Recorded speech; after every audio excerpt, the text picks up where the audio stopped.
Hey everyone, I'm Rodney. And I'm Jessica. And welcome to The Making of Us. This is where we dive into our lives, cultures, and everything in between. From our first meeting in Vegas to learning about each other's past, dreams, and adventures ahead. We're keeping it real, unfiltered, and fun. So join us as we figure out life together, one conversation at a time. This is The Making of Us. Hi everybody, welcome back to The Making of Us. Yep. Episode 4. Episode 4. I swear, this doing's going by so fast. I know, I agree. That's like really fast. Yeah, we're already in episode 4. Pretty wild. Yeah. Yeah, it's like we've done this before. It's almost as if we've done this before. Yeah. How you feel about episode 3? Episode 3 was pretty good. I wasn't feeling well that day when we filmed. Oh, yeah. Yeah. It was, But it was good. Yeah. I still think it was a good episode. We're getting some good responses on the others. Yeah. On the first 2 that's out. Yeah, it seems like it. Yeah. Like my mama hit me up about it. Yeah. Which is, I know. Yeah, which That's is pretty amazing. Cool. Yeah, she was saying she got a good word from it. So That's good. Like, that's really, all we can ask for. Like, hopefully people take something out of it. yeah. You know? Yeah. People get some good takeaways, something they can learn, something they can relate to. Yeah. Get them a reason to come back and watch the next ones. You know. I feel like, too, when we were in Vancouver this weekend with my siblings, we were talking about it. Yeah. Specifically about, like, the Bible verse stuff. Like, the Bible study that we're doing. Yeah. Like, my siblings were showing so much interest, like, in that aspect of studying the Bible, too. Yeah. So that was really cool. I was like, we're really in kind of, like, the same stage of, like, wanting to learn more about our faith that we grew up with. Yeah. Because I feel like all 3 of us kind of just stepped away from it for so long. Yeah, talking about you and your siblings. Yeah. Yeah. I wonder how my sisters feel about it too. They haven't said anything about it, but because I know we're probably all in the same place too with it, you know. But hopefully people can watch it. The people that are in those same predicaments, like they don't know where they're at with religion or beliefs, or just like questioning. Yeah, exactly. Questioning your faith, because I feel like that's where you really grow, is when you start to question. I think so too. Right? Yeah. I know we was always taught not to question things, but yes, the questions is what give you the growth. I feel exactly. Like. Yeah, it's like if you don't know, you should ask, and if it doesn't make sense, you should ask. If it doesn't feel right, I feel like you should ask. You know, and a lot of things growing up for me in the church was like, what? You know, like what you mean? And then but I was taught not to even question. Don't question God. Don't question the word. Don't question the pastor. It just is what it is. Yeah. And then you just kind of stuck. Well, I feel like curiosity is what gets you your answers. Facts. You know, so if you're curious about something and you find more information about it, it'll clarify your answer for you. That's very true. You know what I mean? Yeah. But if you don't start with that initial curiosity, like, that's not going to spark anything for you. Yeah. I think. Yeah, I agree. So yeah, that's what we've been doing, and I feel like it's helping us as well as other people. Yeah. Yeah, I agree. Yeah. Yeah, it's nice. Yeah. So what's up? So this weekend we went up to Vancouver to visit your family. Again. We've been going there a lot. Yeah, we go there a lot, which is super tight. I feel like I mean, it feels like a daunting task when we go to plan it. Like when someone say, "Are you coming to Vancouver?" or "Can y'all come this weekend?" I'm just like, God dang. No, because it is only 2 hours away. Like I get that that's not a lot of time. Like in the grand scheme of things, but like it's far. Yeah, it is. It's far. It's just a trek. It just feels like a trek. Yeah. A trek? A trek. What is that? Feels like such a long way. Yeah, but it's all not, highway. Yeah, it's not, and it's always worth it to go. So, yeah, it's always like it's time to go back. Didn't really want to go. Then it's like, damn, we got to go back to Seattle. Yeah, exactly. You know, so.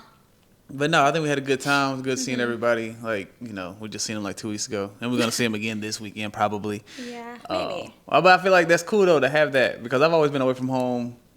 And it's always been like 12 hours away, at least. Right. You know, well, I guess living in Atlanta is only 3 hours from home.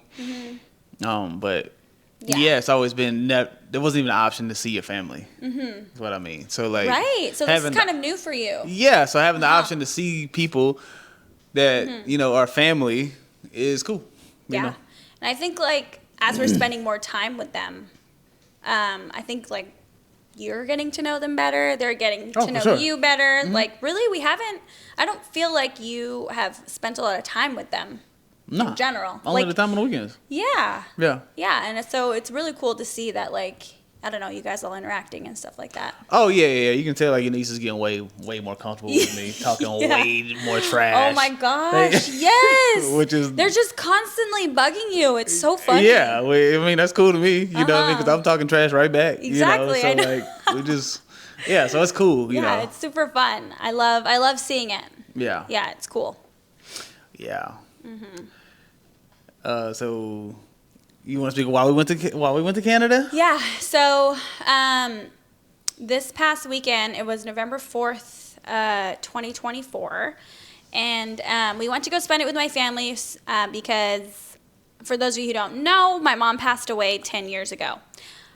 She had breast cancer, and then she sadly passed away like 2 years after being diagnosed with breast cancer. And so, we went to Vancouver to spend time with my family.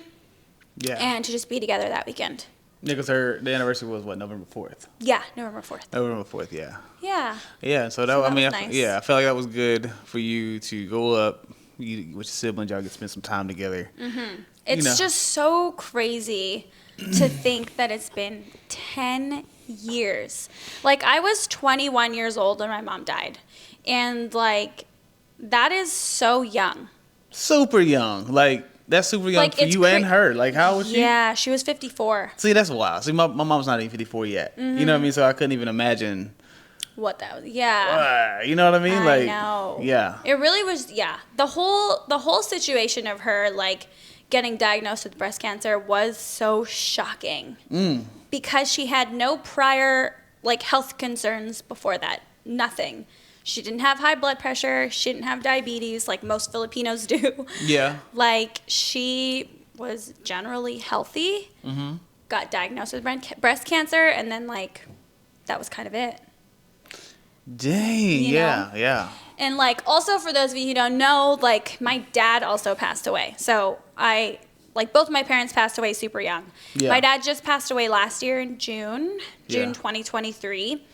And for him, like, his journey to kind of, like, I guess, like, dying was way different than my mom's. Well, what do you mean? So, like, my dad, like, ever since he was younger, well, in his 30s, I think, is when all his health stuff started. In his 30s? Yeah. So he was diagnosed. He got type 2 diabetes in his 30s. Okay. Yeah, so ever since I was a kid, my dad had diabetes. Diabetes is super manageable with medications, lifestyle, diet, and all that stuff. So he was able to control all that. Yeah. And then when I was, like, in high school, it was, like, it was the month before my grade 12 graduation. He had a heart attack.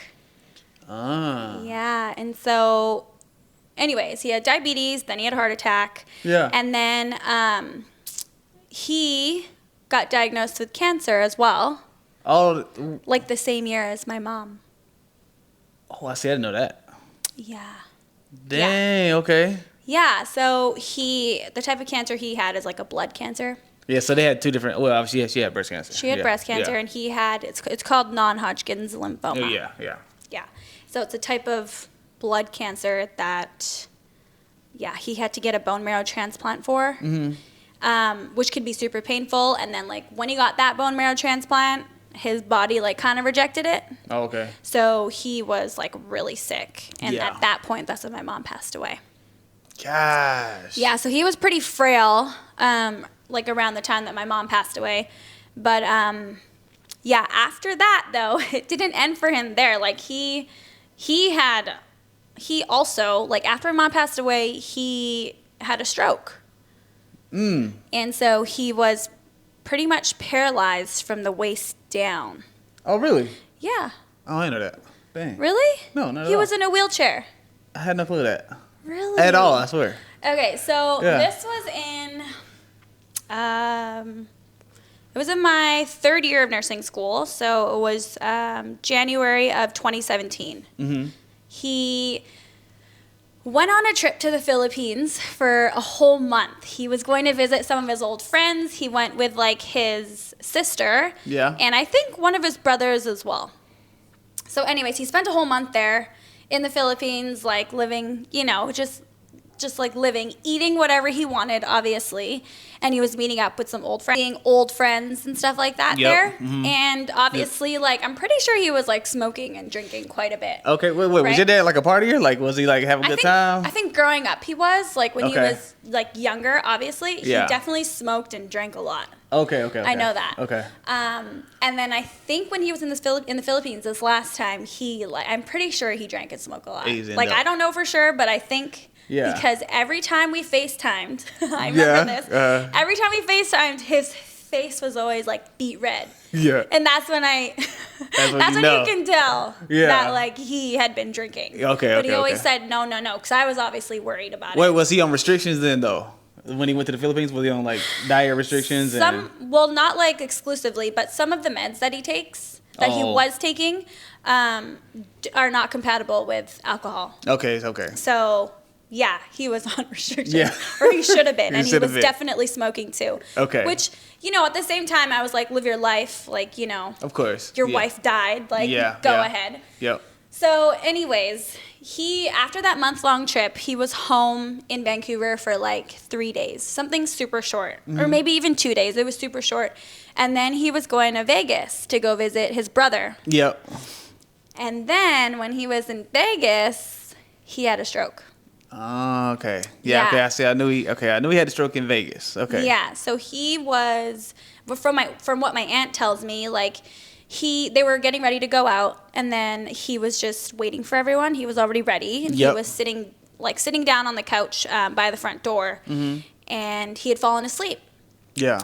And then they tried to wake him up. They're like, okay, like we're ready to go, but they had noticed that he had peed himself, and he wasn't responding to them. Yeah. So they called the ambulance, obviously, and then brought him to the hospital. And then there he was diagnosed with a stroke. Okay. Yeah, and it was super scary because my aunt and uncle decided not to tell us right away. They called us the next day, like the next morning, because it had happened at night, and they called us like the next morning. Yeah. It was like 10 o'clock or something in the morning. Yep. And I was in school in Prince George. Mm-hmm. And when I got the call, I don't know. I just knew something was wrong because he wasn't answering me. Yeah. I tried calling him so many times. He wasn't answering me. Yep. So, yeah. Anyways, I was in the middle of my third year of nursing school, and we all had to fly to Vegas, me and my siblings. And when we got there, he couldn't speak. He couldn't move his hands or his feet. So we thought he was going to die. Yeah, of course. At that point. Yeah. But he was like, no, ma'am. Yeah. Yeah. After the stroke, Rod, he lasted 7 years. Oh, okay. I thought that was my next question, too. Like, how long he lived after that. So 7 years. So he lived with that disability for 7 years. So he was paralyzed that whole time? Paralyzed from the waist down. From the waist down. Mm-hmm. Yeah. Mind you, like, he had to be in a care home, obviously. Okay.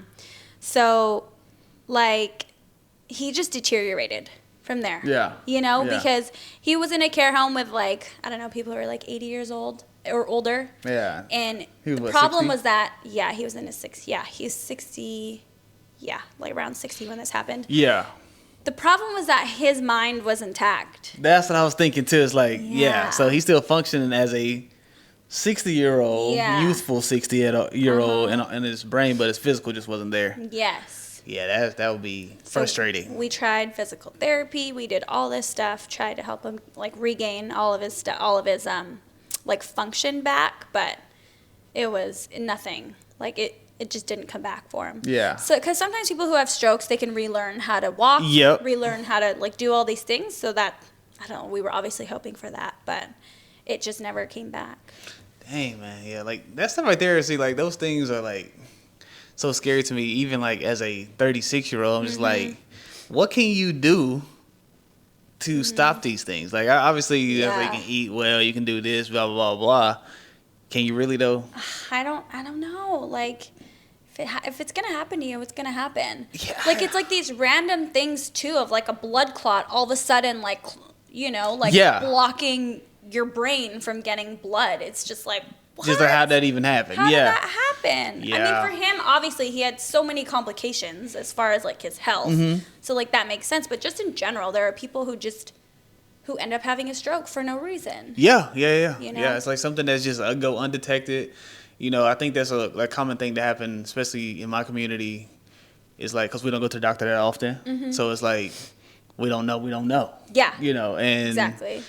you know, obviously we eat a certain way. You know, if you drink, you compound, and you smoke, you compound, and sometimes it never happens. Like my great grandma lived till she was 101. Yeah. She smoked in her youth. Incredible. You know, but we always accredited it to like, you know, she grew her own food her whole life. You know, she worked in the farm her whole life. You know, I'm talking about all the way up until 80s. You know, we're out in the garden. I'm out there with her. You know, so like the majority of her life was organic. Put it that way. You know. Yeah. Or I don't know how to put it, but that's like a thing too. It's like she did all the things that you said. Like, you know, you're not supposed to drink coffee all the time. Yeah. You're not supposed to smoke cigarettes. She did when she was younger. Yeah. And she lived a long time. Yeah. So, I do also feel like it's your genetic makeup. Like, everybody's body is different, right? And the way we process food, the way we metabolize food, the way we metabolize medications, like everything is different. And I think sometimes it's just the perfect storm for some people. Yeah. It's like, I don't know, the way you digest fats is different than another person. That's facts. Yeah. You know? Yeah. That's why like diets don't work for everyone. True, yeah. Certain diets, I think that's the problem with like the trendy diets and trendy workouts and all this stuff. But probably not for you. You know, I noticed that when I went vegan, I was doing it because it was like the thing. Exactly. It was like the thing, and it did not work well for me. My stomach was the worst it's ever felt. I already have like a loud, rumbly stomach. When I did only vegetables, louder. Even worse. Can't imagine. Louder, you know what I mean? Oh, no. And so like, what I figured out is like, the best diet, if I'm gonna do one, is carnivore. So I honestly feel like it's the best way for me to eat, period. Not even a diet, like a lifestyle, because it makes me feel the best. I'm just the best. I feel the very best. And that's what I feel like you should be doing, is like what you feel like your body digests well. Yeah. Like we know you don't digest raw vegetables well. Not at all. Not at all. That is like your body just can't for some reason right now. And it's wild because I grew up on them. You know, I grew up with them. But my stomach has always been rumbly at the same time. Yeah. So I don't know. I know. Everyone's gut is just so... There's just so many variations as to what it could be, you know? Like, so what... Like, watching your dad go through that, what did that... Like, while he was going through it, like, what did that do for you? What did it do to you? Like, how did it affect you? You know, like, what did you change? Did you change anything in your life watching him go through that? Like, how did it affect you? I think it affected every aspect of my life. Okay. So, like he was in a nursing home for, 7 years. Mm-hmm. That's a very long time. It made me a very anxious person, I think. Okay. And it made me really sad. Yeah. You know? I always felt like there was this, cloud. I always felt like there was, this cloud hanging over me. Mm-hmm. For many, many, many years. Every time my phone would ring, my heart would stop. Yeah. You know, because he was always on the edge of something bad could happen at any time. Yeah, I got you. You know? Yeah. And I think it affected me even in my love life. Okay. As far as I don't feel like I had the emotional capacity to pursue a relationship. Mm-hmm. Yeah. Because I was just constantly thinking about what was happening to him. Right. You know, and he went through these phases, of depression as well. Oh, I bet. Understandably so, right? He can't get out of bed himself. And when COVID hit, it was particularly bad. Yeah. He would start to call me 10 times in a row sometimes because he was just really needy. And he was just really feeling down. Got you. Yeah. And the problem with the type of stroke he had too, he would forget. He would forget that he was calling you or that he just talked to you. That he just talked to you. Dang. Yeah, okay. there's so many nuances with strokes. Strokes could be so different for people. Yeah. Right? I know for him, his frontal lobe was affected. Okay. So your frontal lobe is your judgment, your motivation. Okay. And like stuff like that. Yeah. And his memory got affected as well too, just because it's your brain and you're not really, he wasn't like using it as well. Right. But yeah, I will say, like, when he did pass away, like that moment when he did pass away, like all of my siblings, like all three of us were just like so relieved. I remember you saying that. For him and like for us, it was just watching him suffer. Yeah. You know, like that is, every time I left the nursing home, it was like so sad. I would cry every single time because I was leaving him. Of course, yeah. You know, and it's like, oh, is this going to be the last time? Or like, you just feel so guilty that you can't do anything to help him. There was nothing we could do. Yeah. You know? Yeah. So I think that's why, like, people say I'm so positive. And so, like, I mean, I've always kind of been that way. Mm-hmm. But I think that, like, having that in my life, I wanted it to be separate from my life. Like, my personal life, you know? I didn't want people to know, first of all. Mm-hmm. I don't think, like, that many, like, new people that I've met in my life have ever known. Yeah. Like, for example, like, I was at work the other day, and someone was like, I was like, oh, yeah, I went to Vancouver to go visit my family. They're like, oh, is that where your parents live? Yeah. And I was like, yeah.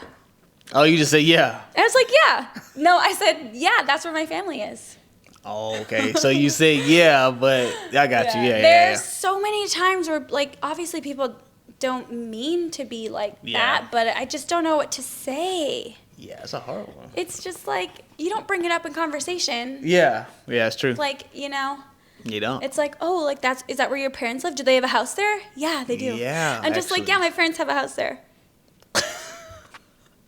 I'm not gonna be like, no. Both of my parents died. Yeah, because I get it. Because the point? Now it goes into like a whole different conversation.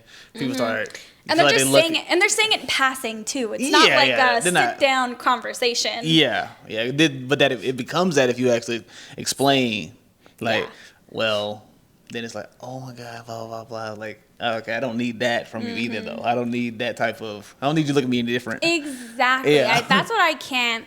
That's part of the reason why I don't like telling people either. Yeah, because they don't know what to do. Because they don't. Sorry. Yeah, they don't know what to say. Yeah, because what do you say? Yeah. It just becomes this like silent. I don't know. It's an awkward thing. It's awkward. It really becomes awkward. Like when someone, because you'd ask the wrong question almost. It's like. Yeah. You know, you almost have asked the wrong question. You didn't mean to, but you did, and now you're like, oh, I wasn't prepared to. What? Yeah. Oh, like what do you say back? You know, it's like, oh shit, you know, damn, I fucked up. I do feel like that's why I feel like that's part of the reason why I don't have any new friends. Why? All of my friends are from like elementary school, high school, and I feel like I just like telling my story of like losing your parents to someone new. Yeah. It's like shocking for people. Yeah. And I don't like I got you. Shocking people like that. I don't know. Yeah. I just don't like. I don't like the sympathy look that I get. Yeah, I feel from that. People. Yeah. I mean, not saying that everyone will do it, but like, I just don't like it. It makes me feel weird. Makes you feel uncomfortable. Yeah, I get it because like on their end, they're not trying to. They just don't know what to do. You know what I mean? Like I don't know how to respond to someone who said that. You know, or like I don't know. You know, I'm pretty sure no one else like damn. Besides like. Yeah. What do you like? Oh, people are always like, "Oh, I'm so sorry." Like, right? Thank you. Yeah. Okay, let's move on. I know. Yeah. You? Because they instantly probably go into where they feel bad for even bringing it up. Now they're sorry for as you feel the way now. I probably didn't cause some type of, trauma. Then brought up something. I know. I didn't mean to. I've gotten into conversations about like my parents before. Like with people and like they're not even, and they both have already passed away and I still have like a full conversation with them. I'm like, oh yeah, like my parents blah, blah, blah. Yeah, they still live here, they do this, they do that, but really? Yeah. Because I don't want to bring it up. Yeah. I'm about to say that's your way of coping. I always thought that about you is like you're overly, not say overly, but like you're always happy. I was like, is that the coping mechanism here? I think so. That's what I always thought. Yeah, I think so. Yeah. I think like I've always been a bubbly type of person. Okay. I've always kind of been like that. Yeah. Like my whole life.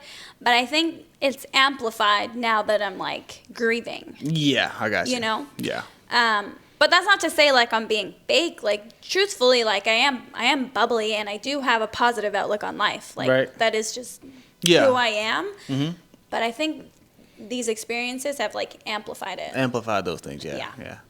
Mm-hmm. I feel that, yeah, because like I don't need how do you, like you say you're grieving, like I feel like it's a lifelong grief. Like it's like something that it never goes away. It can't. No. There's just no way. Like you're talking about 10 years ago, like it was yesterday. Yeah. Do you know that saying that like people say, what is it? It's like time, I don't know, like something about like grieving, like it. What? I forgot. Okay. It's something like it gets better with time. Yeah, okay, yeah. Like I don't agree with that. Yeah, no. Like, I don't agree with that, and I don't know. I feel like for me that has not been true. Yeah. Do you feel like you grieve? Well, I don't know if there's a proper way. Do you feel like you have grieved like the way you would think somebody would grieve? Though, have you? Do you think that you went through the process? Like they said, there's like 5 stages. You think you went through all 5 stages, or do you just think it's a cycle that you just keep going through? I think you just keep going through. Keep going through. I think you keep going through the stages over and over and over again. Yeah. Because you just remember things. You remember things, and it takes you then back it takes to you back. Yeah. whatever the first stage was. I don't remember, like denial or whatever. Yeah. Or no, denial is the first stage. Yeah. But yeah. I don't know. It's just a whole, like grieving is just a whole thing. Like it's a lot. Yeah, It's a lot of work. Yeah, I never even thought about like death like that until like there's obviously a few people who passed away in my life, but only a few people. You know, that's one thing I have not dealt with in my life on like you have. You know, or some people. There's been a few people pass away, but when I think Pune, which is my great grandma, who was like my best friend, passed away, that's when I was like, wait. What is death? I was like, wait. There's people gonna be dying. You know what I mean? But there already been people passed away, but she was like, it's almost surreal. Like my homie. You know what I mean? Yeah. And it's surreal to think that like your best friend, like Pune, is here one day and then she's not. Then she's not. You know what I'm saying? But you know, it's hard to wrap your head around. Yeah, and I guess like with her, I guess it was like a easier thing because it was more old age type of thing. It was like.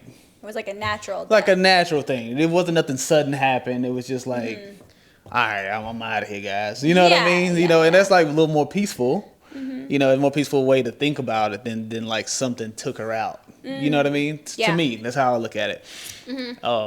But I know it's still the same though. Yeah, it's still the same like shock. Yeah, like well, okay, so like with the difference between like the first death that I can think of in my that I experienced that I can think of. I don't know if it's the first one, but it's the one that comes to mind. Was my little cousin Sean. Oh, I've never heard about this. Yeah. Probably don't know. Yeah, so we were kids. I want to say he was like 5 or 6 years old. I was like a couple years older than him, but he passed away I wasn't there. I just remember I was at my mama's house. Daddy came down. We're at the table eating, and he said, I got some bad news. I was like, what is it? And he was like, Sean died. And yeah, like my Uncle David just found him in the yard. How old was he? Like 5 or 6. Dang. I think like 5, 6, 7, somewhere in there. And you were around the same age? I was like a couple years older. Okay. Yeah, maybe like I even remember one. This story. Yeah. So that's the earliest one I can think of. And so like it's like the reason I say it's different than when like Pune passed away is because like what the fuck happened? Yeah, it's still a mystery. You know, it's like something just took him. You know, instead of Pune like I'm out of here. Yeah, you know, she decided. Yeah, so like on that end, like for me, it's easier for me to grieve that Pune than like Sean. Because he had his whole life ahead of him. Yeah, and it was like something just happened. You know, like we don't know what happened. Like you don't have answers. Yeah, like something was wrong with his heart. Okay, can you tell me more? No. Yeah. You know, that's all they really. That's all. Yeah, it was like something. That's all you got. Yeah. Yeah, that's all as far as I know, and I haven't really asked since I've been a grown person either. But I noticed there was something wrong with his heart, and so like that, you know, like that's the earliest one I can think of. I do remember when Papa Jack passed away, Pune's husband. Yeah. He passed away years before, way before Pune did. But it was old age also, from what I remember. But yeah, like that one, Sean one and Pune one, you know, makes me think like, dang, people have to go. You know, it's such a weird thing to me. So like, and I haven't experienced it that much in my life. So I've been thinking, I'm like, like years, like from here on out, like there's gonna be people, because you know my aunts, my grandmas, people just get getting older, and I'm like, dang, you know. You do have a pretty young family too. My family's super young. Very young. Yeah, my family's super young. So that makes sense that like you haven't been around it. Like for me, both of my parents were like, I mean, they died very, very young, but like my aunts and uncles are super old already, and so when I was younger, like both of my grandmas passed away when I was like 6. See, that's wild. Yeah, you know, because they were in their 70s when I was like 6. That's what I was gonna say. Both of my parents are like, so that's what I was gonna say. Both of my parents are like the youngest, like one of the youngest siblings in each of their families. Gotcha. You know, so their parents were quite old when they had them. Yeah, in general. Got you. Yeah. Yeah, I remember growing up how like people in my grade didn't have their grandmas. Oh, and like one of my grandmas drive the bus. My whole and she just passed away. That's crazy. This year. You know what I'm saying? She just passed away this year. Dang. So like I'm honestly like I had all my grandmas. I'm talking about great grandmas. Like for a long time. You know, and like I'm just now starting to see them pass away. Right. As an adult, and that's crazy. Our lives are just so different. Yeah. You know, do people live a long time in your family though? Like people that have passed away from old age. What's the age? What you think? What's the longest living relative you can think of?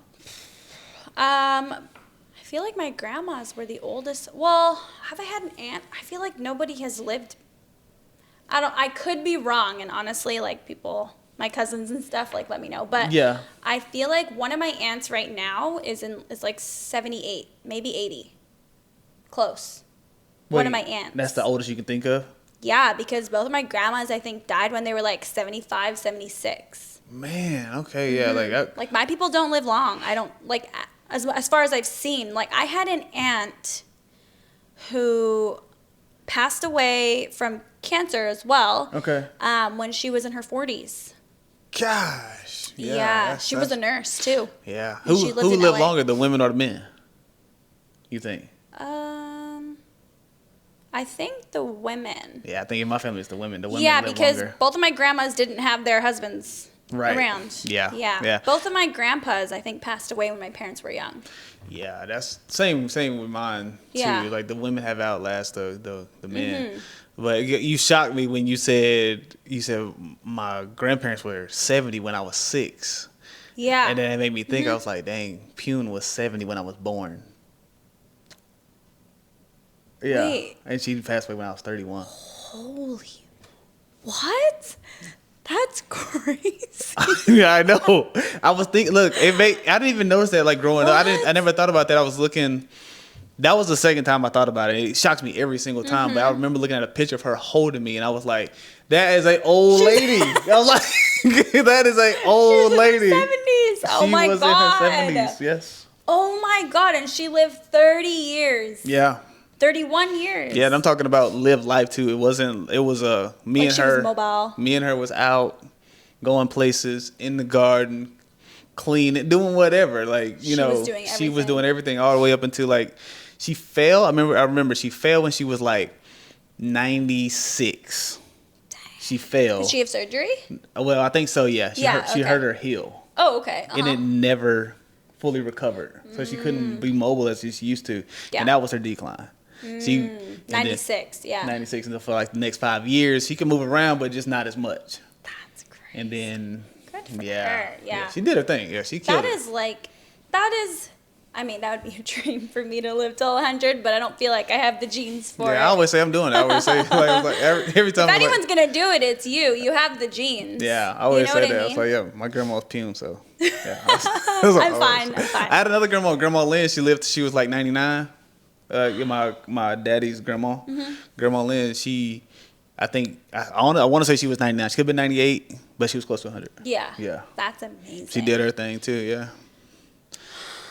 Yeah, that's crazy. I don't know one person that's lived till their 90s.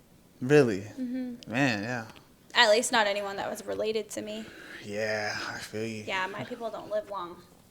Honestly. Yeah, it's pretty wild to think about, like, but I mean, this whole thing though, like, I know for me going up there with you this weekend, gives you perspective on like life. Mm-hmm. Like, it gives you a new appreciation for life and what you got, and the whole time I was thinking, I was like, man, I still got both my parents. Yeah. And it makes you feel like lucky. I mean, yes, but also gives you a sense of like, it almost makes you feel bad, like you're almost ungrateful about it because you ain't been given the gratitude that they deserve. You know what I mean? You haven't been thankful enough. It's because you're not in the situation that somebody else is in. Mm-hmm. You know what I mean? Like, I wasn't in the situation that you was in. I just had to be a part of it. There for y'all, there for you and your siblings and stuff like that, as much as I could. But no one had to be there for me. You know what I mean? And so, like, it's like, it made me feel like, dang, I'm not grateful enough. I'm not thankful enough for my people that I have in the situation that I'm in. Mm-hmm. And so, like, it just made me think, it was like, yeah, me and my sisters, like, we really got to buckle down and, all of us, because I think my mom still got her mama. Yeah. She just lost her grandma, but she still got her mama. She lost her dad recently. Mm-hmm. But, we should be more thankful for what we got while we have it. Mm-hmm.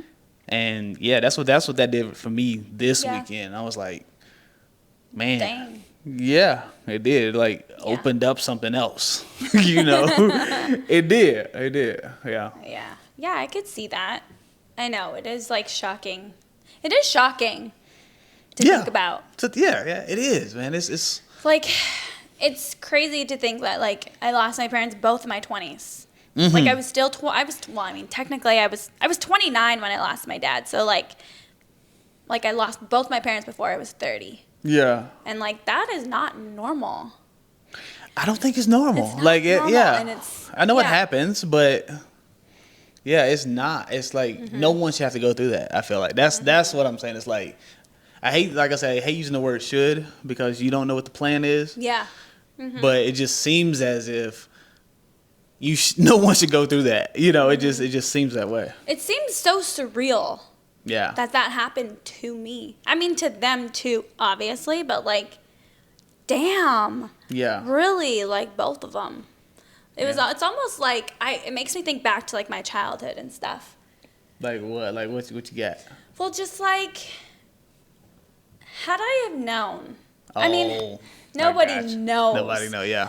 But you know what I mean? Like, for me personally, like, I had a great relationship with both of my parents. Right. So like, I have no regrets at all. Like, I spent a lot of time with my parents because I was the youngest, and like, my siblings were going out and stuff like that because they're older than me, and I would stay at home with them. Yeah. And I would like go out with them all the time. Mm-hmm. So I had these conversations with them. Like, we had like conversations about death, and we had conversations about the future and all that stuff. So like, I'm super grateful for that.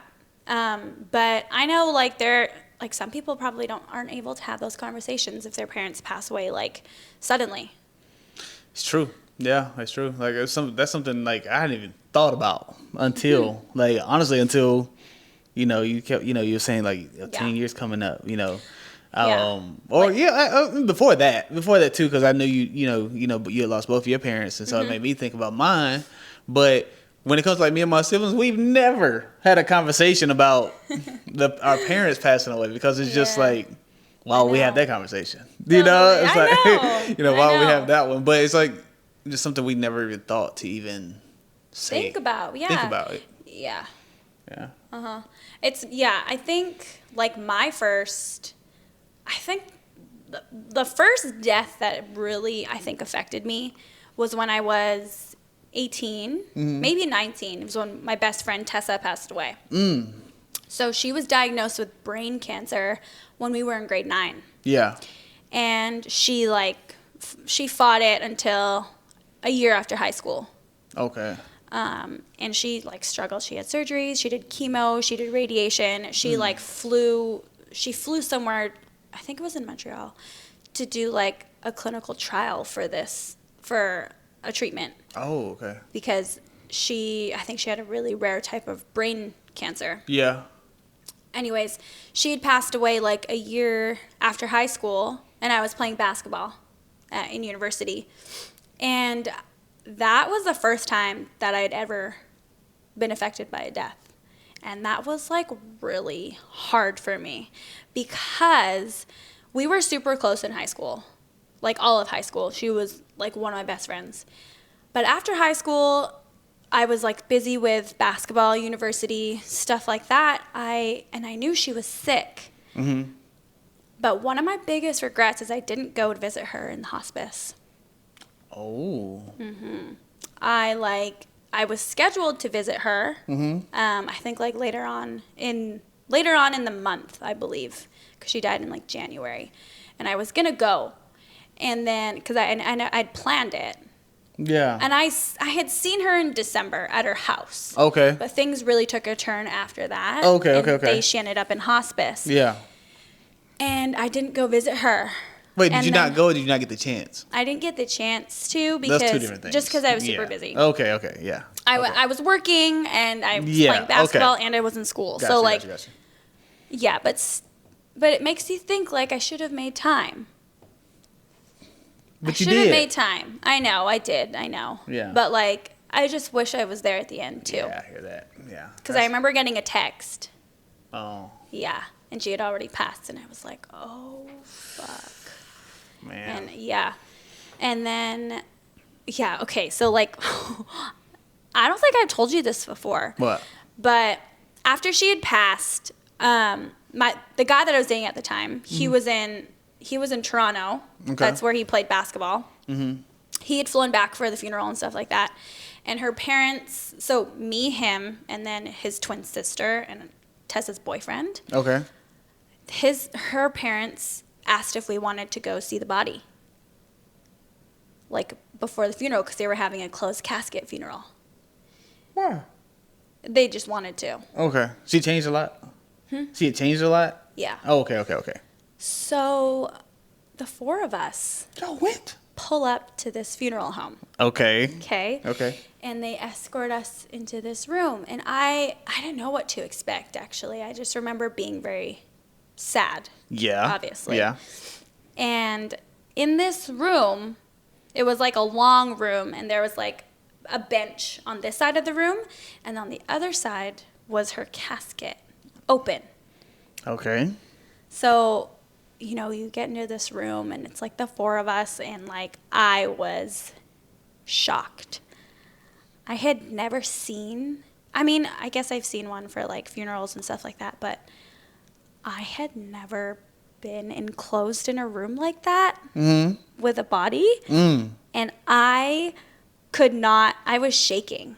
Oh, yeah, I bet. That experience for me was crazy. I remember, so we all had written a letter. Okay. And we were going to put it in the casket with her. Yeah. And it was my turn to go up and put it in, and I couldn't do it. I was shaking, and my boyfriend was pushing me.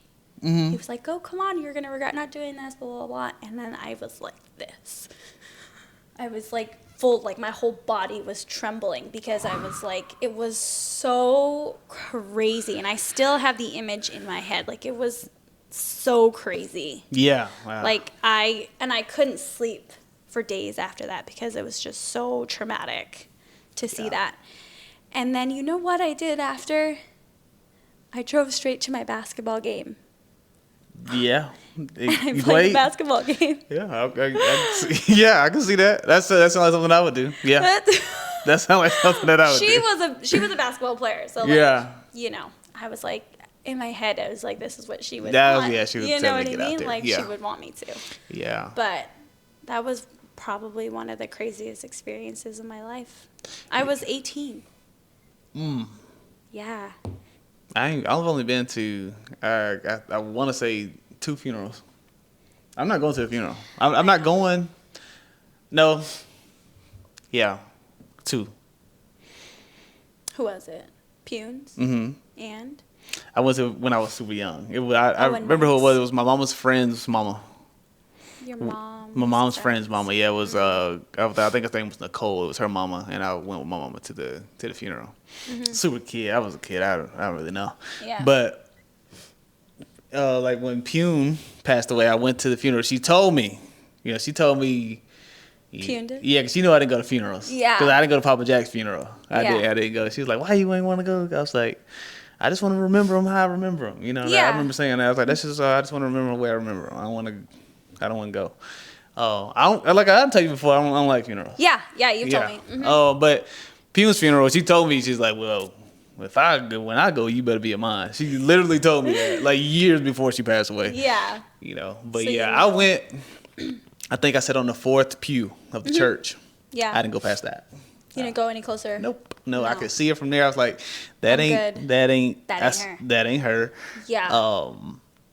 She didn't even look the same. They kind of like puffed her up a little bit. Oh, I was totally. like, I could see that from there. I was like, nah, I'm just gonna get mad when I get up there. I already know. Yeah. I'm just gonna be mad because I'm sad. Of course. And I'm like, why are y'all here? I know. You already know. I don't feel right about the funeral thing. Everybody showing up. I ain't seen y'all. Where y'all been at? Totally. I know. So I get it. Yeah, I get weird about that. But and I didn't go up there at all. Like I ain't going to see the body. No. Yeah. I mean, maybe I'll have to later on in life, but nah. One of the craziest things as well that we had to do, like when each of my parents passed away, you take them to the funeral home, whatever that they're supposed to go to, right? And then I don't know if it was the day before the funeral or the day of the funeral, because we had an open casket for both of them. They ask you to approve the way they look. And you give them a picture, like a reference photo. Yeah. And so obviously they try to make them look as much as like that. Yeah. And I remember my sister, she went, we were all in the room to go see my mom, and she was like, no, her makeup looks awful. Yeah. So they had to change it. But how weird is that? Oh, it's super weird. To have to make sure that they look right for other people to see them. Yeah. Well, I know it's pretty wild. Like my grandma, her brother Gene, which is my uncle Gene, my great uncle, he passed away. She did it. She did what? She did his hair. She did everything. Wow. Yeah, she braided because he had long, nice gray hair. Yeah. She braided it up. He used to wear braids. Braided it up for him. Did everything for him. And I was like, whoa, how you do that? Oh my God, I can't even imagine. I couldn't even be in the presence for too long. Yeah. It's weird because it's lifeless. They're just not they're not there. So it's what am I even looking at? Yeah, my grandma was telling me about that. A shell of a body. Yeah. I want to say I think she did Punes too. But I'll tell you, my grandma Edie is the strongest person I've ever met in my life. Yeah. Her emotion, she's bulletproof. She got them, but you don't want to see them. I'll tell you that. Yeah. And she ain't gonna let you see them until. She has a very calm demeanor though. Yeah. She's very soft spoken. Very, yeah. That doesn't surprise me. Yeah. That she's able to do something like that. I never knew how much me and her was alike until I got older. I was like, oh yeah. Yeah. She's very observant. Yes. That is like you, actually. Dude, yeah. honestly, I never knew. I was like, where do I get my patience from? I thought it was my daddy. And it is. Yeah, your dad is patient. But I think it's more my grandma. Yeah. I honestly believe that. Yeah. I guess it's on both sides for you. Yeah. I could see that. It's true. Yeah. Yeah. It's pretty wild. Yeah, but I don't know how she did that. But like I said, she's the person for the job probably. Yeah. She probably. Yeah. Have you ever thought about what you would want for yourself? No. Yeah, me neither. No. I've never thought about it either. Never thought about it. Not thinking about it. You know what? I have never thought about it for myself either. And I feel like I should, but I don't want to. Yeah, I'm not doing it. Yeah, my she has her own. She has her own plot ready. Yeah. She got tombstone, all this stuff. I'm just like, nah. You know what though? When my mom was like dying, she did give us She did tell us everything she wanted. Yeah, I guess. She told us what dress she wanted to be buried in. Yeah. When y'all was playing your mom, she seemed like she was fun. She seemed like my God. Seemed like she was very upbeat. Hilarious. Yeah. You think I'm funny? No, you think I'm crazy?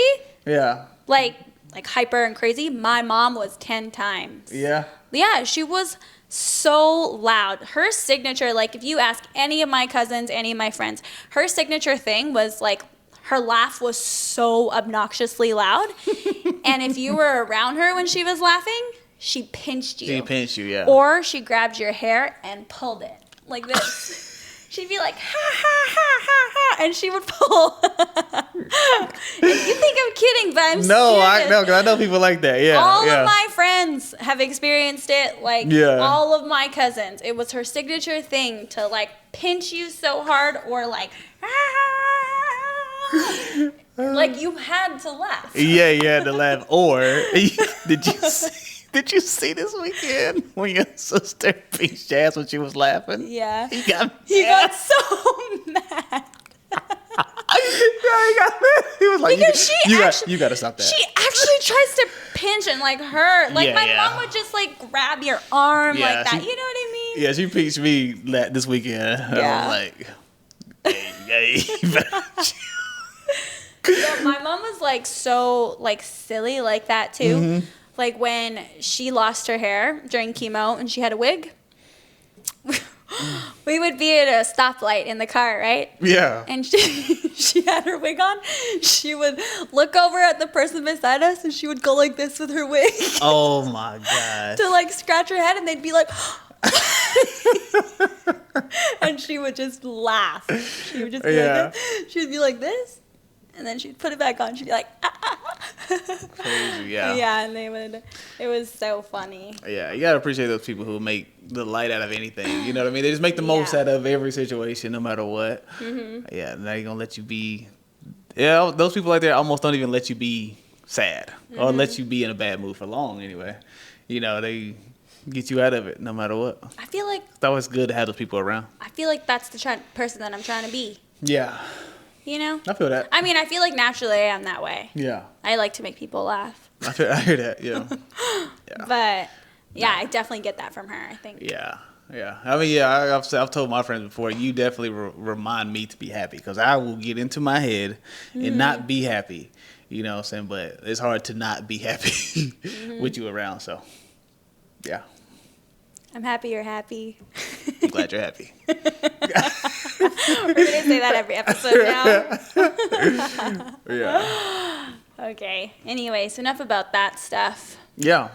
I think I'm done talking about it for today. You sure? I think so. Let it out. I have been. Let it out. Let them use you. Yeah, I have been, and I think you've been supporting me in that. Yeah. Whatever you need. Mm-hmm. Whatever you need. All right, what you want to get into? Maybe our Bible verse, our Bible study? Bet. Let's do it. I'm with it. You're with it. All right, this is the part of the show where we have a little Bible study. Please chime in. Please comment. Let us know what you think. Let us know if we're wrong, right, you agree, you disagree. Let us know your interpretation of what we're reading. You know what? I've actually had some people message me and let me know the Bible verse stuff. Yeah. That they really like it.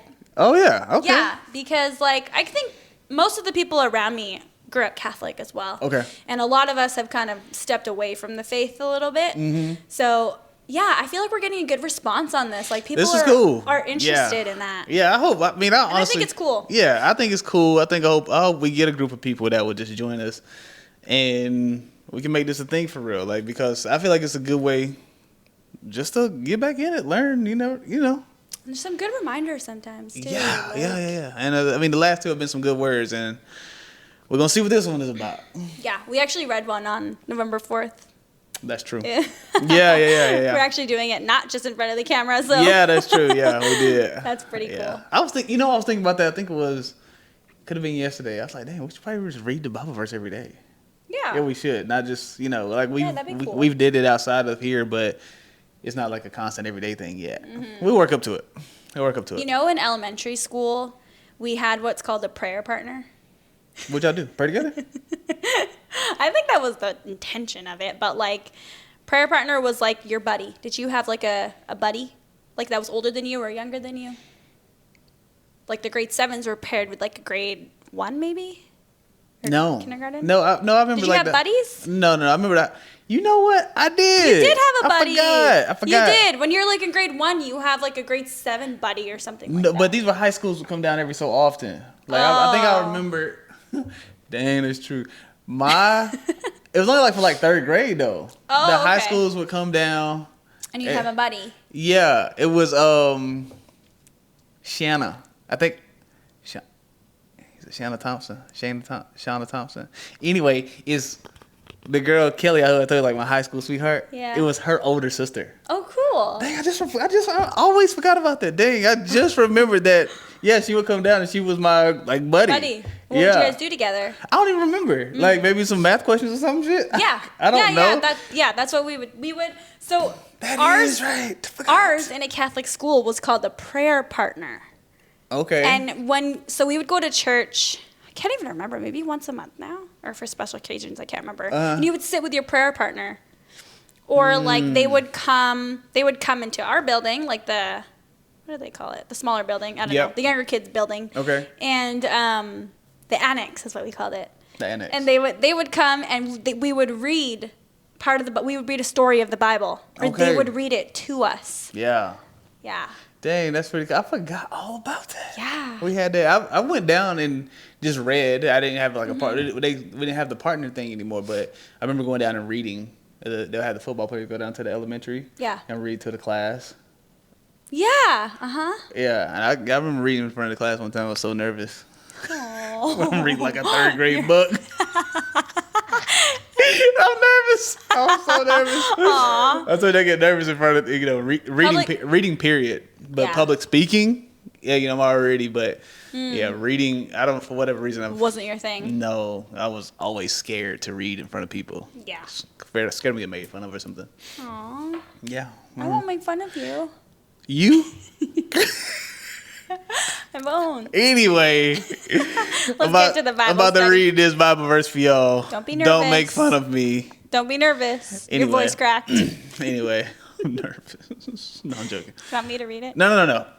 I'm good, girl. Shit. It's my show, girl. Damn. Anyway, so this is coming from John 14:27. Here we go. I am leaving you with a gift, peace of mind and heart.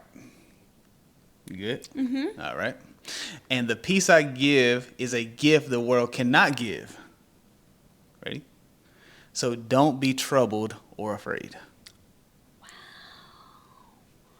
Is that a message from my parents? Could be, actually. Yeah. Yeah. What do you think about that? You want me to read it again? Yeah. All right. So I'm leaving you with a gift, peace of mind and heart. Yeah. Is that what that says? Yeah. I said, you want me to read it again? Yeah. You said read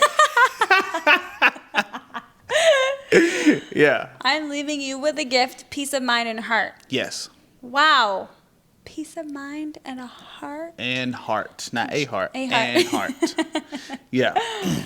I mean, I feel like that's all we could ask for is peace of mind. Anyways. That's true. That's true. I feel like that brings a lot of, I think that's the same thing as just like feeling like, I guess, yeah, it's at peace, feeling at peace just with being yourself. at peace, yeah, being comfortable, being happy with what you got, being content, you know what I mean? Yeah. In a sense, Mm-hmm. Because there's so much outside noise. There's so much outside noise. So, yeah. Okay. Yeah, and it says, and the peace I give you is a gift that the world cannot give. Yeah. Whoa, that's really cool. Yeah. Mm-hmm. What do you think? I feel like that means like, you're looking for you're looking for something in the world to give you peace and calmness within yourself, but you really should be looking at God. It's perfect. Yes, that's it. Yeah. Yeah. And what was the last part? So don't be troubled or afraid.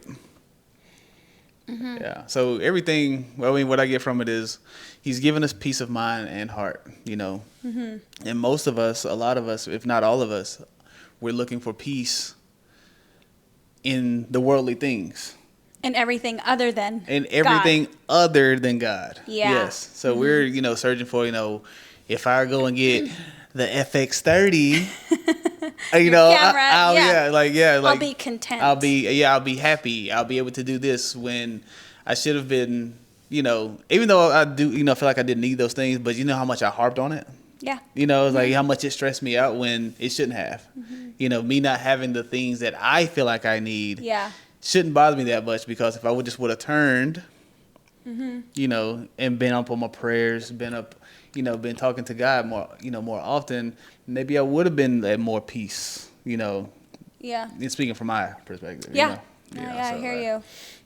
Yeah. That's really cool. Yeah. I think that's a good one, because that is a good one. It's good. It's cool to like compare to, like, you know, you're looking in the world for other things, or you're looking for like other materialistic things, but really you should be looking like to God, or like praying for. Yeah. You know how when people are like struggling with a decision to make? Yes. And it's like, I need to pray on it. Yeah. You know, like I feel like I haven't really done that. Really? Yeah, I don't think I have. I think making the move here, maybe. I was praying. Like trying to, I was kind of praying. Well, I was praying to figure out what the right decision should be. What the right decision should be. Yeah, which is the right thing to do. Yeah, which is the right thing to do if you ask me.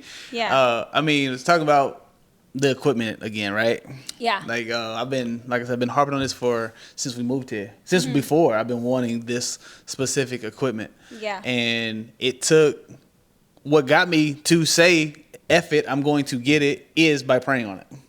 Yeah, actually. You did. Yes. And then you got the answer from someone, didn't you? Yes, exactly. Like someone came to me and said, I was talking to my cousin, and I was telling him about here being Seattle. I was like, I haven't been able to get the client that I want, blah, blah, blah. And we talked for a second. He said, do you even think you're ready for those clients? And I said, oh. That's why I'm not getting those clients. Yes. That was such a realization. Yes. Even for me, when you said that, it was like, oh my God. Like, yeah. It's like, I'm not that could not be more of a clear answer for you. Exactly right. And he didn't even know the specifics of things. You know what I mean? He did not know. He didn't know I did not have the equipment that I feel like I needed. You know, but for the specific client that I want, I do need this equipment.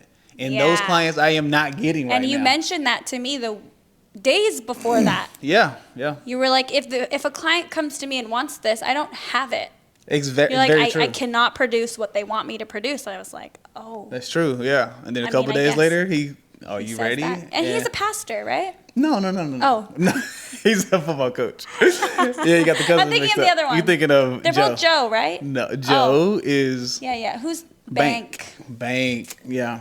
If you see them, you get them mixed up too, because they look alike. Really? Yeah, I mean they have. Are they the on same, different sides of the family? Yep. Okay. But they got the same stature. They both really dark skinned guys. Got it. Yeah. Okay. Bank is on my mama's side. So yeah, like I got the answer from praying. I feel like because there was no other clear answer this whole time until that. Yeah. I know. When you told me that, I was like, "There's no way he said that." I swear. Yeah. I know. I'm just saying, I was shocked. Yeah, it was. It really was. All right, hit the button. Hit the button. I do really feel no matter what. Yeah, I do really feel like we're like. It feels to me like in our lives, I feel like we're going in the right direction as far as like what we should be doing. Yeah. You know, like I feel like for me, it's like starting to like feel right. That's true. That's true for me too. Yeah, and I feel like other people see it too. Yeah. That's the thing. It's like, I've been getting things like from my mama, you know, like from my daddy today. What was it yesterday? Yesterday I was talking to him. He said something about like the way he said it and what he said, those words. I was like, I've never heard him say that to me before. And I was like, dang. It hit you different. Yeah, it hit me different. I was like, dang, he sees that I'm happy. Yeah. You know, he can hear that I'm happy. Yeah. You know, and I was like, dang, he's never said nothing like that to me before. You know, must be doing something right, you know. So yeah, and I feel like it too. Yeah, like I said, I said like last time, it's like this is the first time I feel like things are good and I don't know how to handle it. Yeah. Yeah. Yeah, you did say that last episode. I remember you saying that. I think for me, though, like, I think what it is for me is, like, I don't have a sick parent. Okay. As, like, crazy as that sounds, you know, I'm not really thinking about taking care of someone else at the moment. Yeah. I know it's been, like, a year, but, like, you know, I've had a crazy year trying to move here and stuff like that. And so I think now everything's, like, settled. Yeah. As far as, like, job and living here and stuff like that. And, like, I feel like in our relationship, too, like, we're settling a bit more. Yeah, that's facts. Yeah. Yeah. Yeah, man. See, I don't like But it just feels like the beginning of something for me. Yeah, for sure. No question. For us. Yeah. Yeah, it's okay to have an individual feeling, too. It is. I feel like it's important, actually. You know, because then you're back trying to just take care of someone, you know. Like, you know, you got to... I feel like the individual feeling is important also. You know, getting wrapped up into someone or so just one thing. You know what I mean. We are becoming one person, though. Just kidding. Yeah, I mean, you talk and laugh. You're taking all my lingo, taking my laughs.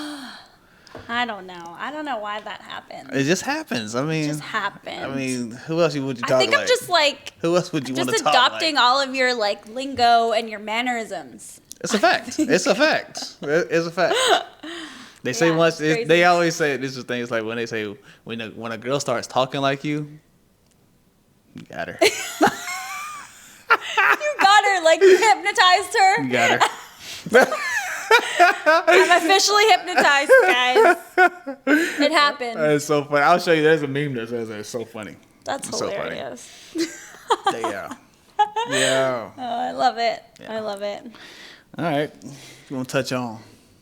Yeah. So, I guess for those of you who don't know, Rod's a tech nerd. This is facts. Facts. I feel like I'm starting to realize even like how into tech you are. Yeah. Like I knew, but you're like really into it. Oh man, that's a fact. Like I've always been taking things apart, putting them back together, trying to figure out how things work. Yeah. Always staying up on the latest technology. Yeah. Like, I would find a way to have like, I remember when I first seen an MP3 player, like the little blue joint. No one had one. Oh, yeah. Yeah, and I remember I was in Florida, I think. I'd been working down in Cocoa Beach. I was like 15 years old. I remember I got one. Oh, you did? It could hold like 28 songs. And I told you too, like my dad was a tech nerd too. Yeah, when I'm seeing this in you, I'm just like, oh my God. Yeah, that's so funny because I was talking about that. Like that's like the more you talk about your dad, I'm like, dang, I might have been just like him. I know. Yeah. Yeah, it's freaking me out a little. Yeah. It's cool. I like it. Yeah. But what you got? You were telling me about AI. Okay. And how it can, what does it do? Which one? The smell? It can depict smells. Yeah. Oh, yeah. Okay. Yeah, let me read it because I got it in my notes. So. Wait, so what did we want? We want to do for this tech segment. Okay. In each of our podcasts. All right. What we wanted to do now is, Rod's gonna go over this new any new tech thing that he sees online. Mm-hmm. Yeah. And he'll let me know about it, and we'll discuss to see if it's a success or if it's gonna be a flop. Okay, we just like kind of guessing like is it like what our opinion is on it, and like if we think it's gonna be a success, like if it's gonna skyrocket and be successful, or it's gonna be a flop. It's gonna be a flop. All right. Okay. So there's this new AI that I found. And what it can do is, what they're calling it is scent teleportation. So essentially, it can take a smell, a scent of anything, break down the molecular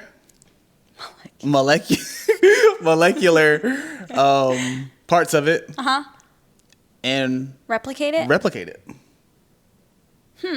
Yeah. I mean, I can read it real quick. Let's see. What? I don't know. What would it be used for? Now that I don't know. I don't know what it will be used for. I would say. So, what I'm thinking is this. This is essentially giving AI, which will be eventually uploaded into a robot. It's able to give it smell, which makes it more human. Which I feel like is the goal of some people. Now there are governs that are going against this, that trying to slow down the process and the growth of AI, which I feel like is important because of jobs. You know what I'm saying? By like say 2027, 40% of tasks supposed to be done by AI. Yes, you said that last episode. Yeah, I hope that's slowed down. I hope that's being slowed down. But if it's not, we're kind of like effed because they're giving it all these human-like traits. So this is just another one. It's giving it actually a sense, like one of the few senses that we have. Yeah. And smell is an important one. Yeah, and and smell is an important one. So what I'm thinking is, this will be able to, like a robot will be able to have the sense of smell. Like it would get the smell of something, be able to break it down. Yeah. And then recognize it. Obviously, it's not going to smell it and say this is roses. It's going to take that smell. It's going to be able to break it down really fast and recognize that it's roses. It's basically a human brain then. Yeah, exactly. Oh. That's exactly right. Right. Yeah, because all these things that they're building are feeding the AI, teaching the AI, and they're able to build on it. I mean, the fact that I saw a little video demo of it, and what it did was like spit out like a clear, looked like water. Yeah. But smelled just like a plum. Wow. They put a plum juice in there. It spit out just a clear thing, a clear valve of something that smelled like plum juice. Interesting. I could see them using that in like the hotel business or something. For what? Like for the hotels to smell like a beach. I see what you're saying. Or to smell like, I don't know, like fresh flowers. Yeah, I mean, I feel like this is going to enhance like colognes and perfumes and stuff like that. Yeah. I would think, because now you break it down, you be able to add it, take out the sweet smell of a plum, but you keep some essence of a plum in it. But you're able to add some strawberry in there. Do you think that this will be dangerous in any way? No, I don't know how to the humankind, because I don't think it would. I don't see how this hurts the human. No, I don't know, because it doesn't take away any type of job. Yeah, we were talking about it. Maybe they could use it for like drugs. Like maybe in an airport, like smelling drugs. They're taking it could replace the dogs, maybe in that way. Oh yeah, you did say that. Because it would be like very accurate. It wouldn't be no guessing. Obviously, the dogs are very good. I would suppose. Yeah. But this right here, for a fact, it's not gonna miss. If it smells marijuana, it smells marijuana. It smells cocaine. They could put them in the airports in like the 3D things. That's exactly right. And it'd be way easier to detect it. Yeah, that's true. Yeah. So I see it being a good thing in that sense. I don't see where it could be a bad thing. Yeah. I know, me neither. I'm trying to think of where this could go wrong. Yeah. The only thing is that like it's becoming more human-like. That is the only thing. The AI is becoming more human-like. Yeah. Once it becomes part of a robot, that now then that's another that's another thing. Another of the 5 senses that it can have. Yeah, and that's just, I feel like that's taken away from human interaction, because I feel like that's what the robot situation, that's where it leads to, is people not liking people. Like, not wanting to interact with people. Yeah. It's like because you have to deal with so many things, but if you have this robot who can have these 5 senses, who you can actually communicate with and relate to the way you want to relate to it without any pushback, you don't have to deal with people. Yeah, more and more. Yeah. Dang, that's crazy. So you think this will be a success? With the right usage, I feel like. I think so too. I feel like with we're talking about the drug thing.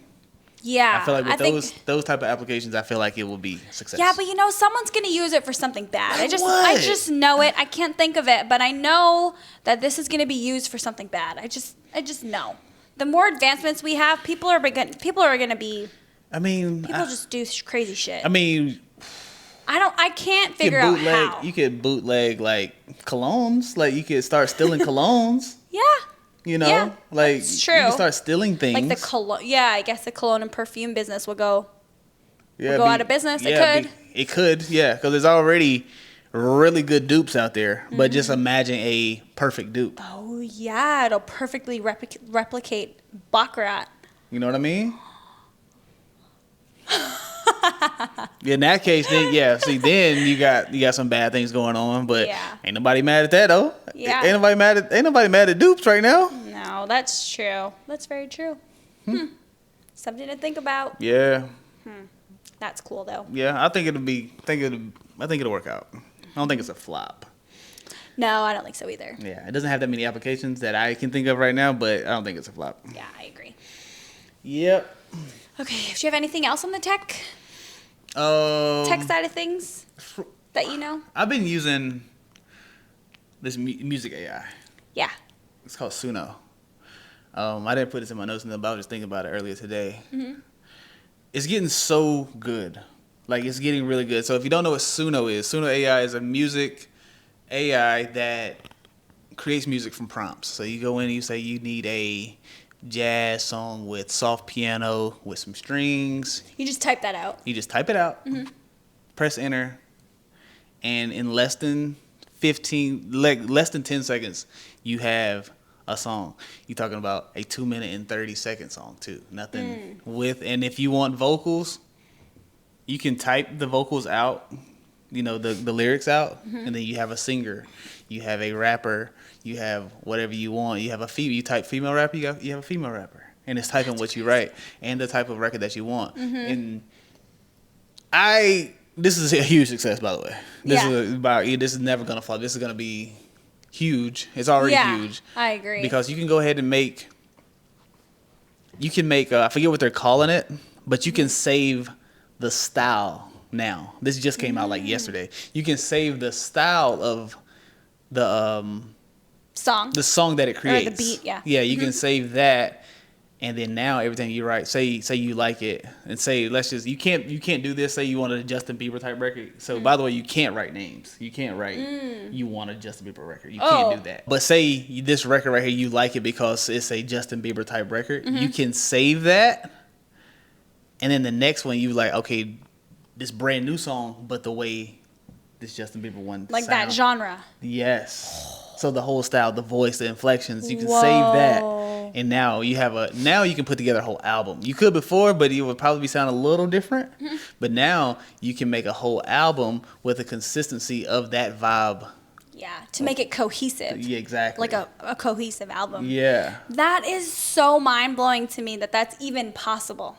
Yeah, it's like the first part. Like I remember when you showed me for the first time. You're like, type whatever you want, and I wrote like, I don't know. What did I write? I like forgot. Beach vibes, or I don't know, something like that. Yeah. Beach like trap type of beat or something, and it was so good. I know, it came out so good. It came out so good, and then you can add lyrics to it too. So yeah, even then, so cool. That was just in like May. That was like So now there was no lyrics. Yeah. Now there's lyrics and there's everything else. Wow. Now you can separate each instrument. Now you can upload a sound and it'll make a beat out of that sound with the vocals on top. Whoa. I can upload a song of mine, like a song with my vocals or my acapella or a beat that I've made or just a 2-second. It'll make a beat out of that.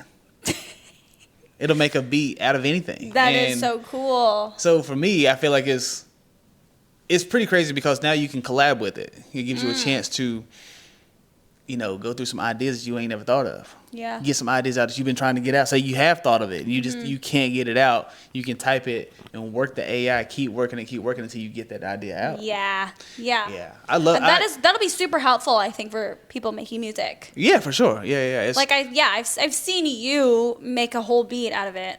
Yeah. I've watched you from start to end. I love watching you make a beat because the whole process is so cool. Yeah. It's just so, you'll start with something so little and then it becomes this huge, so good. Yeah, something that you can just keep playing over and over. You add layers to it and then I feel like AI will help you if you can't think at the time or you're in a creative funk, Exactly right. Yeah, and that which happens often, to people is like you get a beat block or you get writer's block. Is this available to everyone?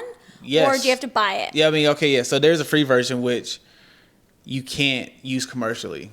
So you can make it for yourself, your and friends that's it. or whatever. Yeah, but if you got the paid version, you actually own it, as long as you put your spin on it. So it becomes just like an infinite sample library. What will this do for singers now? Because okay.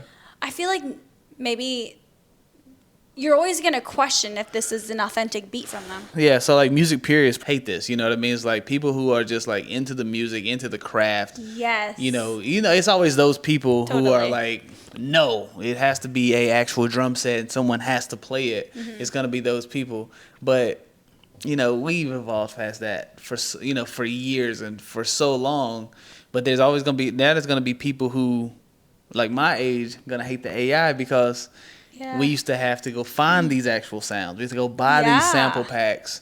We used to have to, come up with the actual song. Now it's right at your fingertips. It's right at your fingertips. You can just type what you want, get an idea. Now you can go back in, recook it up. Yeah. And now you got a whole brand new idea that you came up with. Like it's literally it's no different than sampling a song. Like me going and sampling a Michael Jackson song. Yeah. Than me typing in what I actually want. What I really want and sampling that. It's no different. It is, yeah, that's true. There's no difference. It's easier. That's true. It's just giving you something to work with.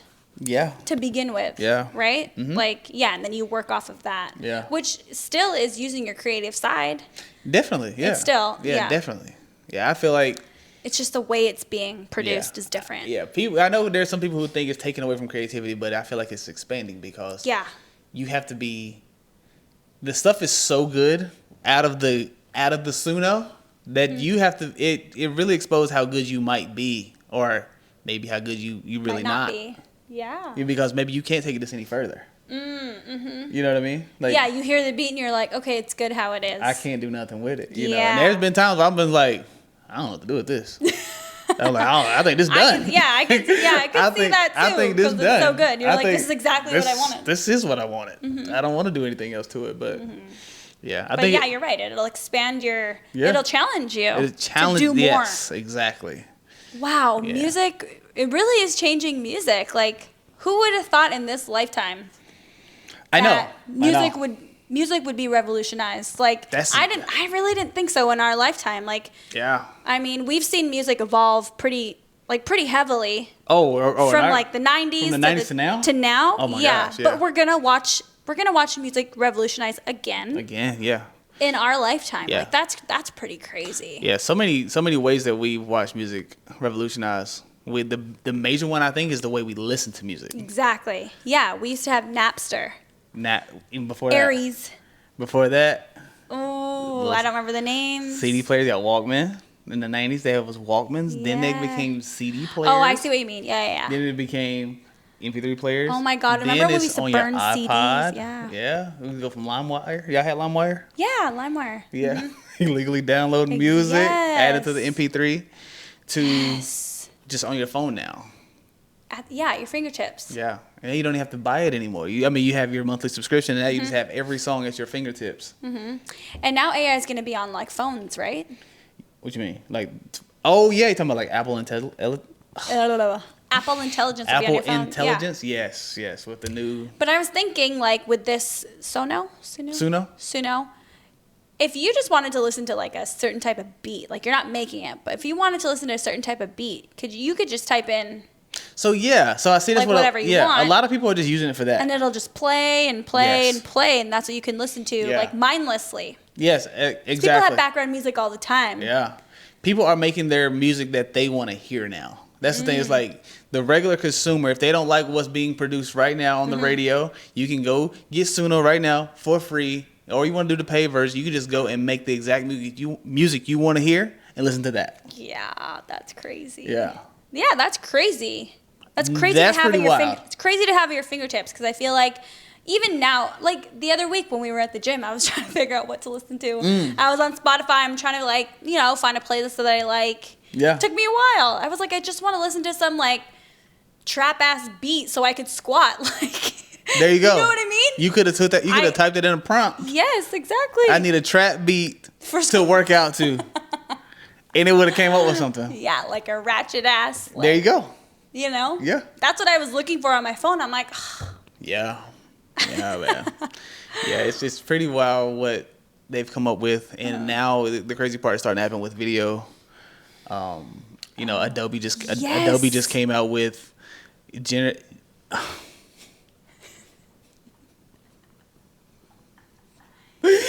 He's losing it, guys. I'll get so tongue tied. I don't know why. I know. But I get so excited, I think. But anyway. Yeah. So Adobe Premiere just came out with Generative Extend.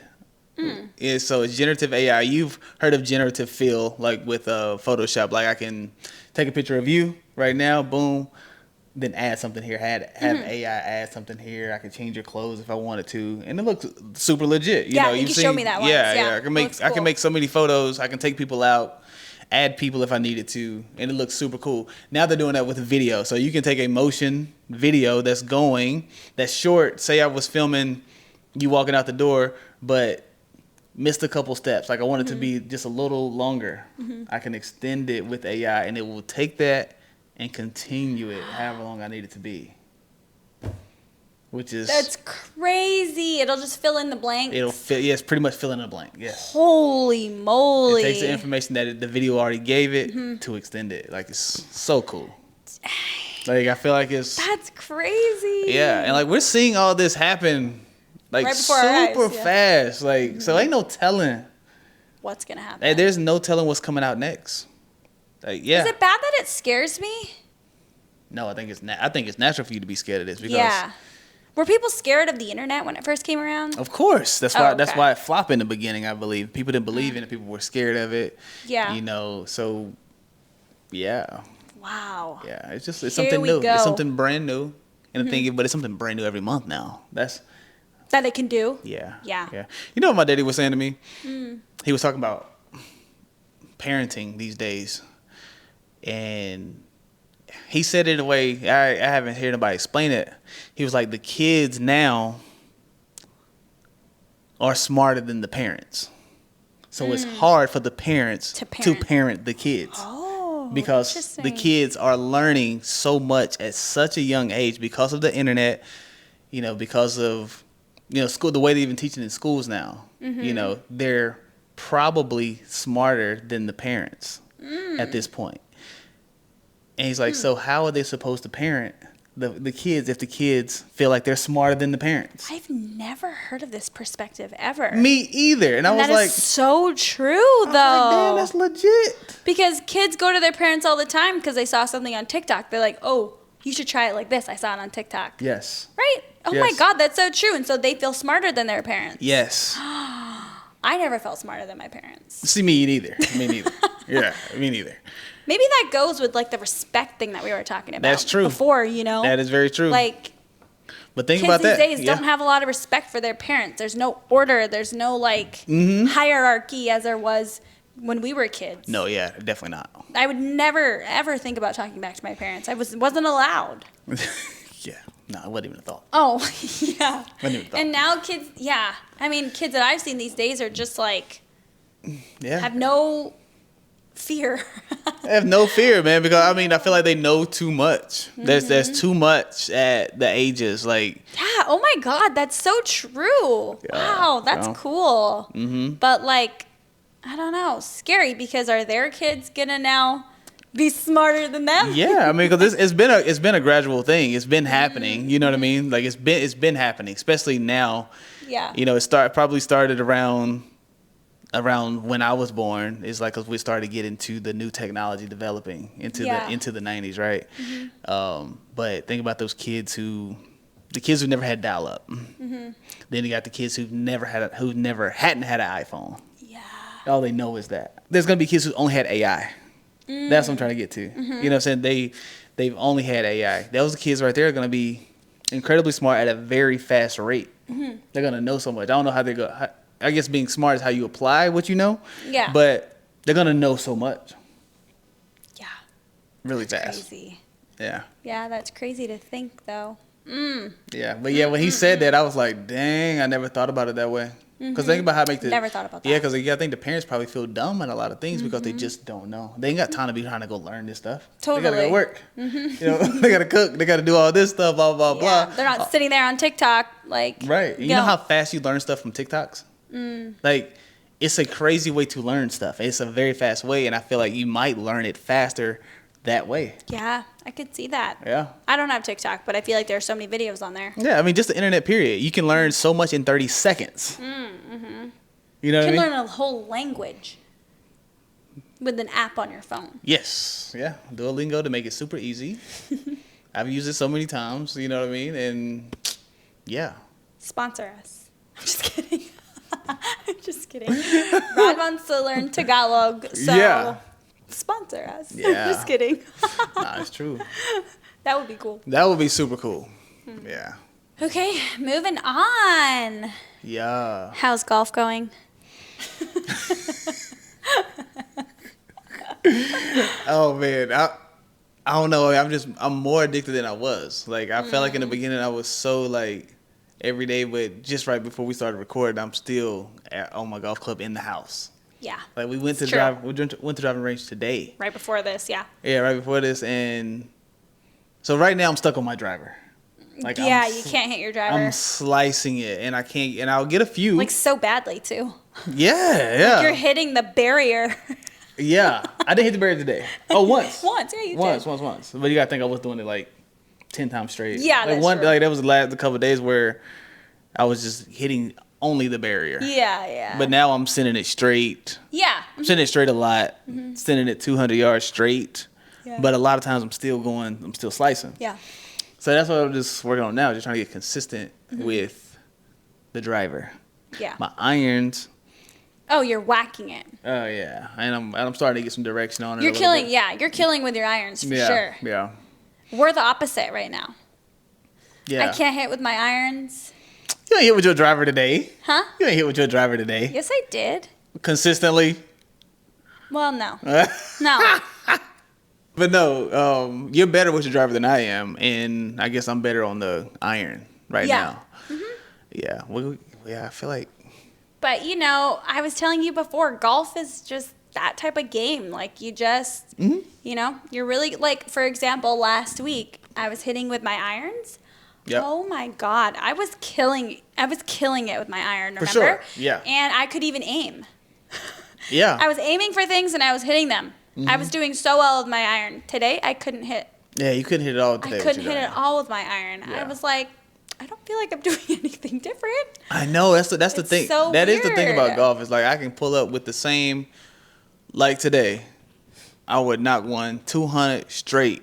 Even have a little bit of draw on. I'm like, oh shoot. Yeah. You're like, what did I do? I do the same exact thing next. Slice.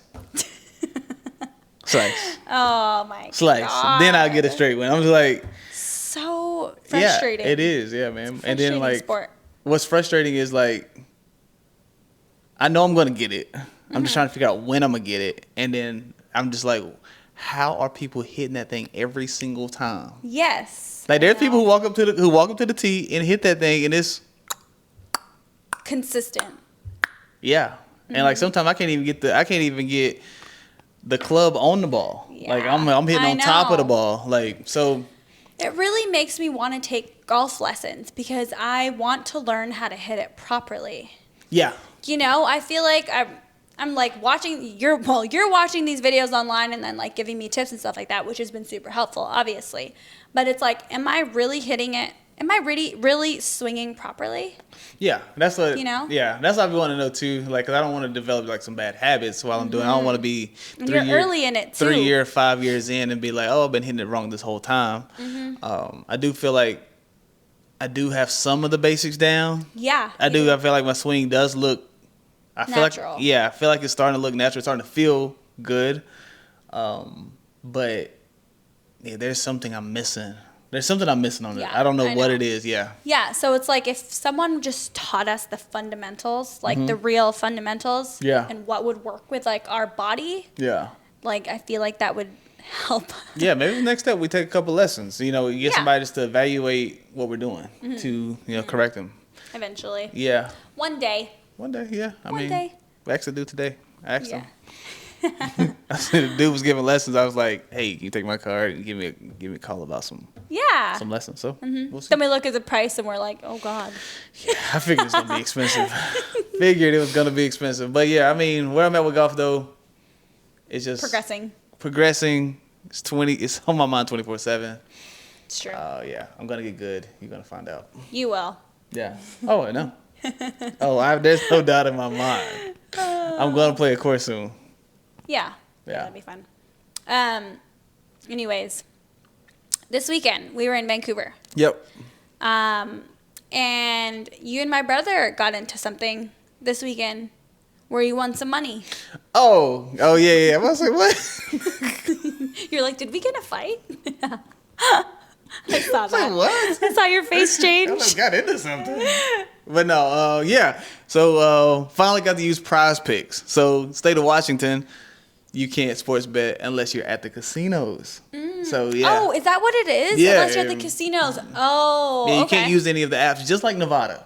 You know, okay, like, so yeah. the whole time I was in Las Vegas, I wasn't able to bet on my apps unless I was using MGM Bet. And you had to be, I don't know if I can use MGM Bet here. Oh, okay. Maybe. But I was reading, I think you got to be within a certain radius of the casino to use it. So anyway, we got up to Vancouver, and I was just thinking, because I've been wanting to use it, I was like, oh, I can see if Prize Picks work up here, and it did. Yeah. Perfect. Deposit $25. They match it, so I had $50 to play with. Yeah, so me and your brother, I put 25 on it. Yeah. And so you did like the basketball bets, right?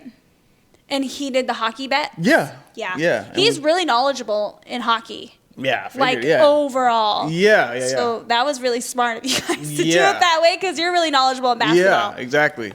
So I did a 3-pick. I think it was $20. That's what it was. $3 3-pick on $20 for 100, and then he on his, I just gave him the phone. I was like, just pick what you think is gonna happen on here.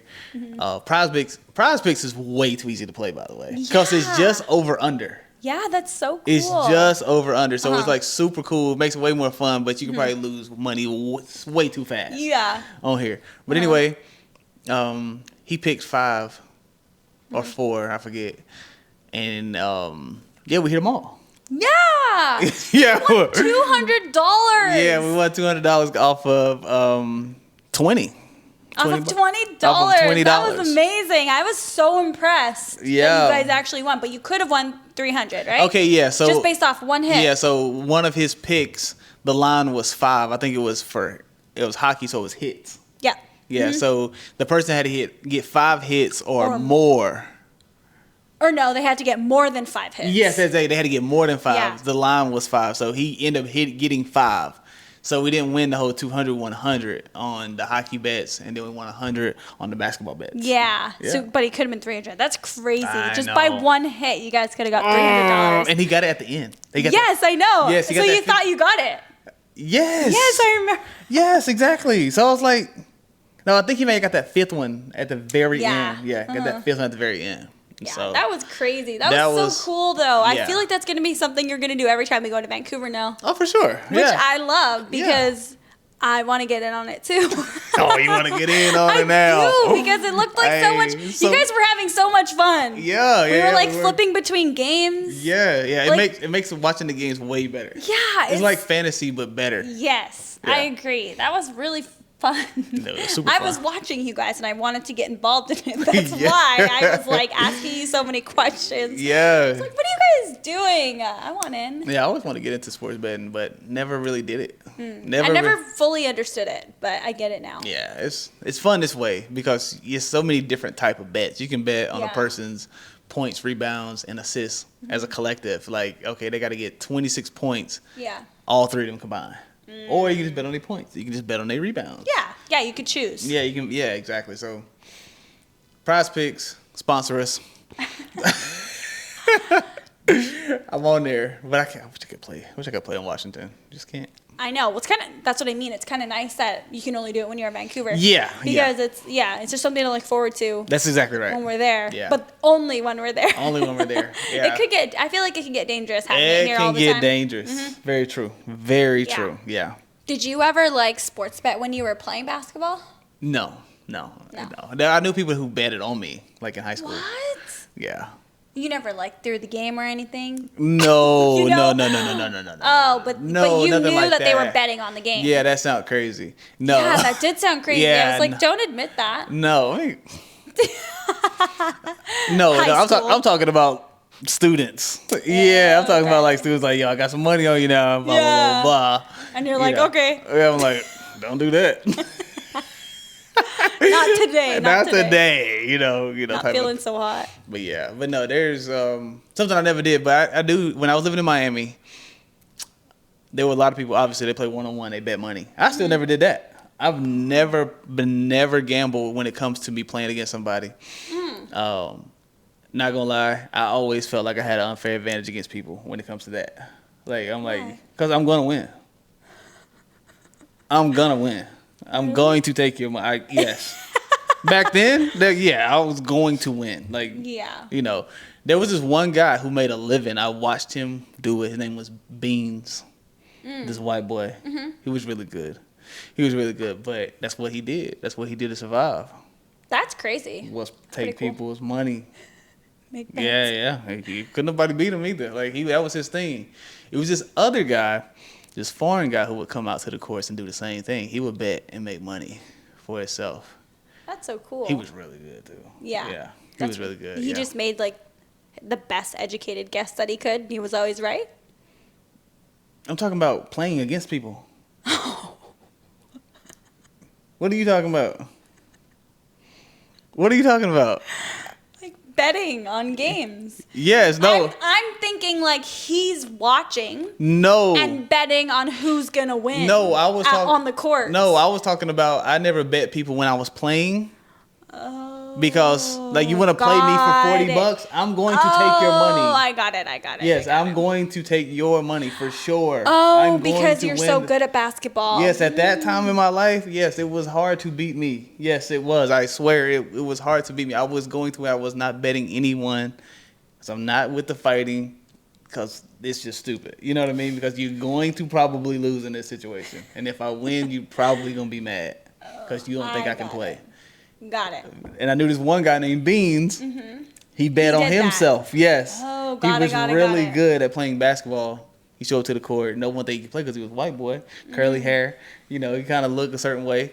And he won every time. Oh my God, Beans was really good. Was he just like really fast? What was so good about him? He just knew how to play. He was good. He was just good. He could shoot. He could drive. He could do everything. He could defend. He was tough too. Like he didn't on that one part. Like when I say I ain't with the fighting, he was. He was hard head. Like he was. Yeah, that's crazy. Yeah, he trying to fight you actually. Yeah. You know. That's crazy. So, yeah, that's what that was. How do you think like sports influenced your life? Like growing up, like you were pretty hardcore playing basketball since you were in grade 5? 4. Grade 4. Yeah, I started playing organized basketball when I was 4. What's like the biggest lesson you think you've learned from playing basketball? I think it's the patience, probably. Patience? Yeah. From like learning a new skill or something? Like, I think, I played the game with patience because I'm trying to wait. I'm trying to let the play, especially when we was in high school, you got to let the play develop. You have to wait. I was never the type of person to try to be like up on you all the time. I was trying to wait for you to make the mistake. Got it. Yes, I would try to bait you into making it, but I'm waiting for you to make the mistake. Yeah, I know I played with a lot of patience. Like I was never the one just like be in your face the whole game. Yes, I wouldn't be considered like a high energy player.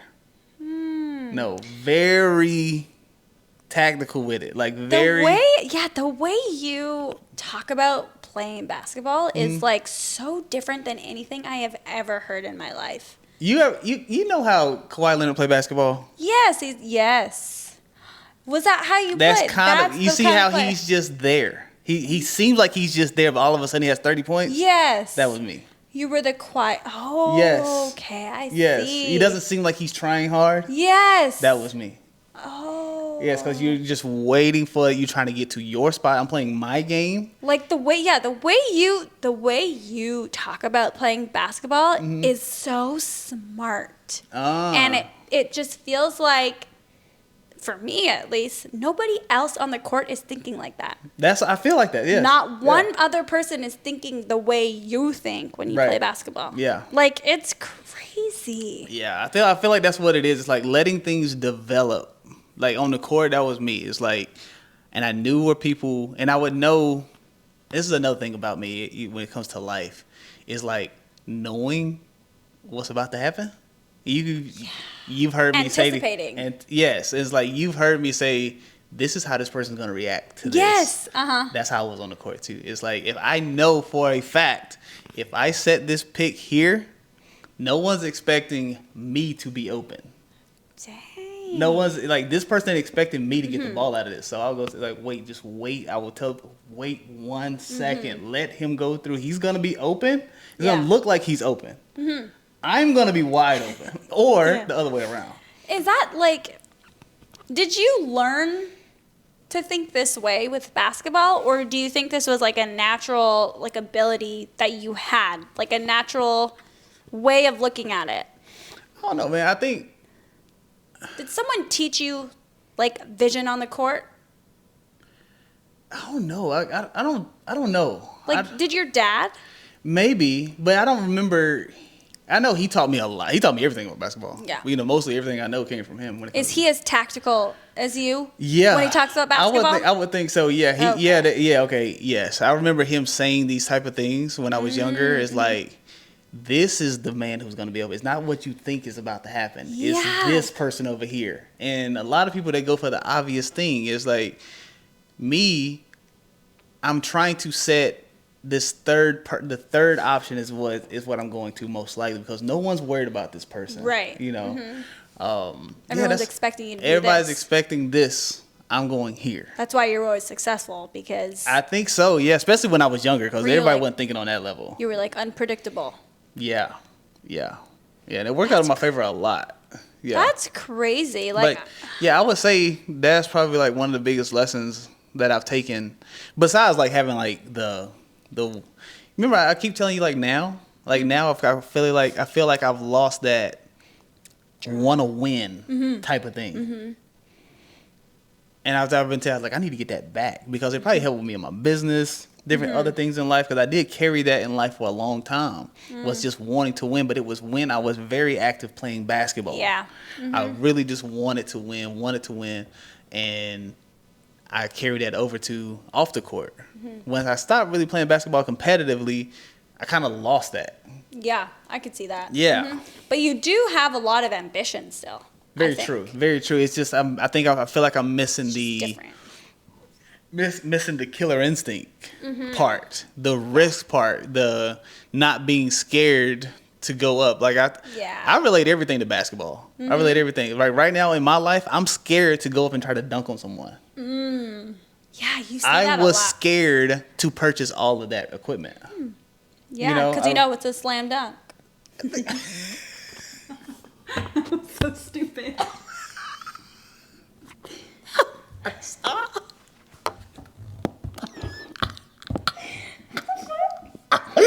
Yo! Oh! So stupid. Oh my God! That was so funny. What?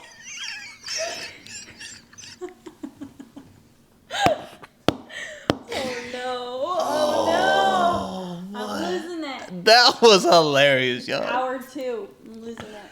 Whew. Oh my. But yeah.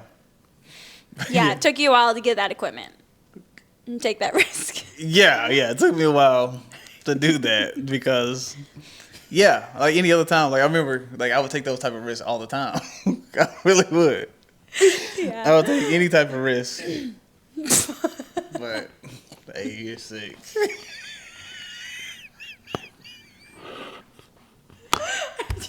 Take it from there again. It's gone. It's gone. We gotta start somewhere else. Oh my God. Oh man. Speaking of basketball. Okay. Basketball is huge in the Filipino culture. You know that? Yep. And I told you before, Filipinos play in slippers. What is the reason? Did anybody know the reason for that? I don't know. I don't think they can afford. I think this is like I think we're talking about like in the country of like the Philippines, like in like maybe the slums a little bit. They play in slippers. So it's a thing just where because it's all they have. They can't. Okay, they just make and do what they got. Yeah, like the kids in the neighborhood, they all get together and they're playing just in their slippers. Okay. And they're killing it. Yeah, that's crazy. Okay. Like my dad used to play. He used to tell me he used to play in his slippers. That is so wild. I know, on like cement. They ain't rolling the ankles or nothing. No. They got strongest ankles ever. Like What's going on? Like, how is that a thing? I don't know, but that's pretty crazy. That is pretty crazy. Yeah. Dang, that's dope though. Yeah, it's like, so right now I'm playing with some Filipino guys in Seattle. So, the boys are good too. Like, they get after it. They play very high energy. I do have to say, like, Filipinos have a certain style of playing basketball. Yeah. It's very fast paced. Very in your face. Yes. And like, I don't know what it is. The Filipinos are so fast. They're so quick. Yeah, very, very quick. Like me too. I'm pretty quick. I'm not gonna lie. I used to be, at least. Yeah. Yeah, I didn't know like that basketball was such a huge thing in the Filipino community. It just adds to the list of things that relate to the black community. I was like I was saying here, like I told her family when I first met her family, I was like, just so y'all know, y'all are the black people of the Asian community. When you said that to my family, like I said this to like 30 people.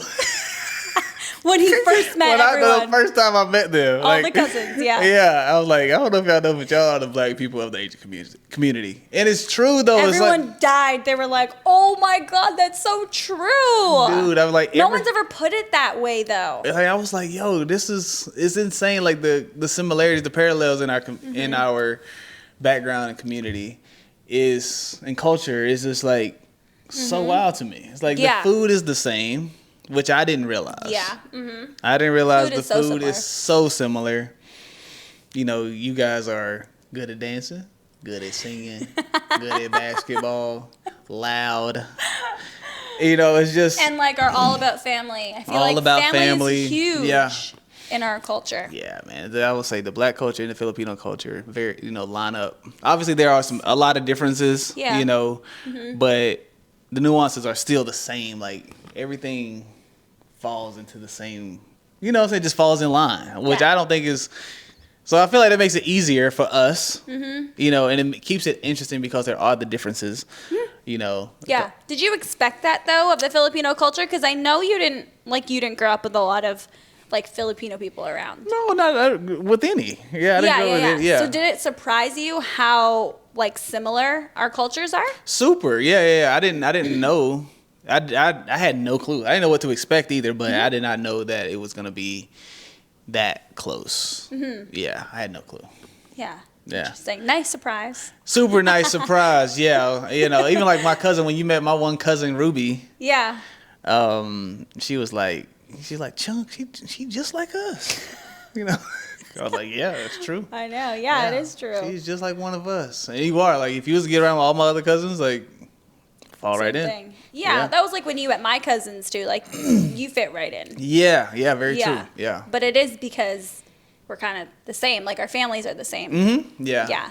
Which is so nice. Like, I feel like that would be like the one guy I dated in high school. Oh yeah. The one other boyfriend that I've had. That's crazy. By the way. Huh? You ever had a boyfriend in 12 years? No. That's wild. But go ahead anyway. Yeah.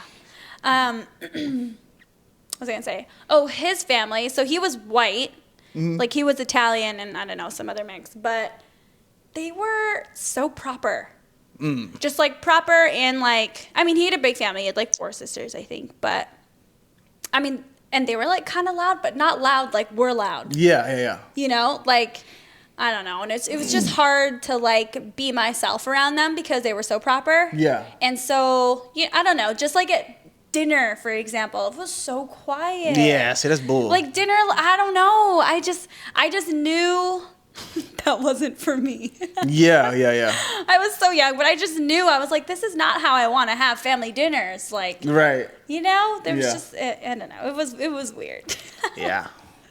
It was weird. Yeah, it's still like mind blowing sometimes. Like when I see things, I'm just like, well, yeah, that's us. Because it's just, I don't know, man. I just didn't expect it at all. Because I'll tell you right now, one of my friends thought that you were okay, I got this one friend who thinks I only date white girls. Yeah, you were saying, yeah. And so a lot of people say that too. Obviously, it's a joke for most people to say it because I have dated a lot of white girls. Yeah. But for him, for whatever reason, I feel like he really thinks that. Even though he's seen me with black girls. Doesn't make any sense. But he thought because he was talking about this because of you. He was like, you always date girls who are white girls. I was like, what about Jessica? I was like, Jessica is Filipino. He's like, well, you always date girls who are almost white.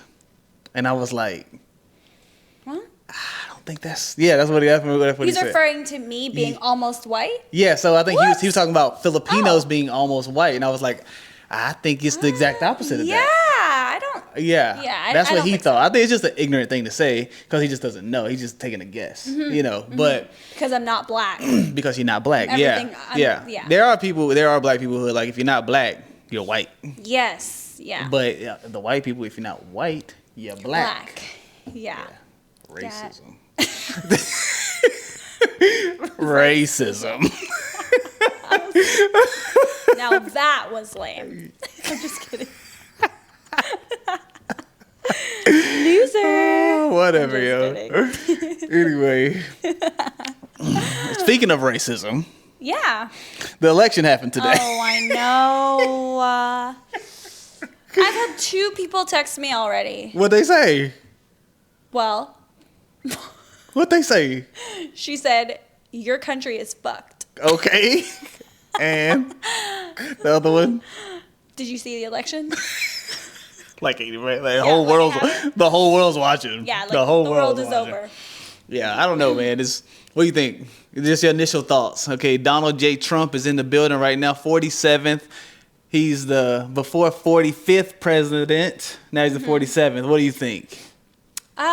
I mean, my initial thoughts are not that surprised. I'm not that surprised that he won. Okay. I told you this yesterday, and I was like, he is too powerful of a man to lose this election. Fact. He knows too many people. He's too connected. Mm-hmm. Like, this guy is isn't he a convicted felon? No, not yet. I don't think he's convicted. Could be. Yeah, he's charged, not convicted. Yes, and he is now the president of the United States. Yeah, which I just seen they're dropping his charges before the inauguration. They plan to drop all his charges. So I just knew that there was going to be no way that he was going to lose this election because he is so powerful. Yeah, that's true. You know? Yeah. So that's my initial thought. I wasn't super surprised that he won. Secondly, I'm scared for what is going to happen. Like, I've seen some things online where, like, people went to work today and, like, the mood at work was real somber. Of course, and, like, people are feeling really uneasy about it and stuff like that. And so, yeah, I don't know. I'm scared for what's about to happen. I haven't looked into Project 2025 like you've told me to. Yeah. Because I think it's going to scare me. Yeah, it will. And, like, yeah, it will. I feel like... I think there are bad things. I feel like there's bad things to come. And I just don't know how it's going to affect me personally. Like, I don't know if I'm going to be directly feeling the effects of it. I mean, possibly. I honestly don't believe it's going to affect us per se, like personally. It's going to affect everything around us, which obviously falls down on us. You know? Yeah, I see. But first, from the beginning, I thought he would win. I did think she did run a good race with the short time that she had. I agree, yeah. I do feel like there were some things that she could have done that he didn't do. I feel like he was willing to do whatever it took to win. Yeah. And she was not. Yeah. Or I don't want to say it was her, the team. The team. That's what I feel like. That's what it's based off of, is the team. He had a team that was so in tune with the streets. When I say streets, I mean what's on the ground, stuff that he don't know. They were like, yeah, you need to do this. You need to go down to the barbershops in this town. You need to go to work at the McDonald's over here. You need to go talk to the people over here. They were very in tune with what was going on in each sound, each city. And he went and did those things. Yeah. You know, she, I don't know, just didn't have it together. I know they only had like 100 days. Yeah, like it wasn't fair from the beginning. Like, yeah, I mean, but that's on. She joined so late. Yeah, that's actually on the Joe Biden administration. You know, which I think he was strategically stayed in as long as he could until it was only her that can get in. Because if he would have went out any sooner, the Democrats would have had to vote someone in. Got it. But because it was so close, is that why? Yeah, because he waited so long, it had to be her. There was no voting process. She took over. Got it. She took over his term, the rest of his term. Got it. And also just went into the race. So I think he did a good thing by letting her in, because I feel like they thought she was going to win for sure. Which she had a good chance if she had longer, I think. And I feel like if her team was better on the marketing end. To me, I feel like Donald Trump had way better marketing than her. He was doing he was connecting with the people who matter. Like everybody knew they wanted the black vote. They wanted the black male vote. Yeah. So he went to barbershops. So he did that. He went and found those people. His team went and found those people and marketed straight to those people. And I feel like where she may have effed up is getting all these celebrity endorsements. Like he did too, but she got this sounds bad, but she got how do I say this? Megan Thee Stallion performed at one of her things. Yeah. Which ain't nothing against Megan Thee Stallion, but like we see what you're trying to do now. Now you're trying to play to our blackness for real. Yes. Like, okay, let's get Megan Thee Stallion to get up here and twerk so they'll come out here and vote for us. Right. Like now that feels a little disrespectful. Exactly. Yeah. That's what I mean. Like his people had a better knowing and knowledge and ear to the streets than her team did. Yeah. I mean, obviously he had a advantage because he's been the president before. But that's what I feel like happened. Her marketing was just not there compared to his. Yeah, I agree. Yeah, she ran a strong race. I wish she would have won personally. But I feel like you said, there was no way he was gonna let that happen. Yes, exactly. Yeah. I think there are too many. He's involved with too many powerful people to make that happen. He honestly. Before he was president and everything, like people wanted to be like Donald Trump. Yeah, exactly. He was a guy, like he was a figure. Like people wanted to be like him. He was always a cool guy, especially in the black community, in every community. Like I feel like white people might didn't like him back in the day. You know what I mean? But now, he's a certain type of way. I don't really mess with him like that. He's very entertaining. Yeah, which a lot of people probably voted on that. I don't feel like anybody voted on policies this year. Because if they did, they would have seen like a Project 25. Things that stick out. Is that a real, is that a real published document? Yeah. Okay. Yeah. So Project 2025, I'll mention like two things from it that stick out the most. Is first the abortion thing. Women not having the rights over their own body is a weird thing to me. Like I agree. That should not be a thing. Like if a woman has a situation to where something happened and she get pregnant, she should be able to do what she want in that situation. If she don't want the baby, she should be able to do what she got to do to get rid of the baby. Yeah. To me. There are no like stipulations in that at all, right? I don't think so. It's just like a hard law. I think it's a hard law. Yeah, I think it is. Yeah. Like no abortions ever. Yeah. In no circumstance. I think and I think it's gonna be a nationwide thing, but I do feel like the states do have discretion, I believe, but most are gonna fall under where it is. Obviously, you got the immigration. They're talking about day one. It's gonna be the biggest immigration deportation ever. I don't know how that works. I don't know if that works well for us or not. I don't know. There's a lot of good and bad to that. I feel like a lot of people are going to get hurt in that situation. Yeah, I know. I think that's going to be really bad for some families too. It's going to be a lot. That's going to be a lot. So I think there are some things to be scared of now that he's president.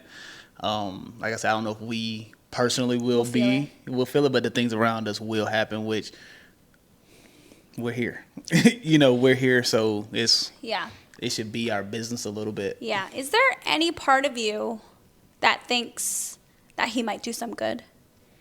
Only on the business end. There are gonna be people. There are gonna be people who make money, and I might be one of them. You might be one of them. Yeah. You never know.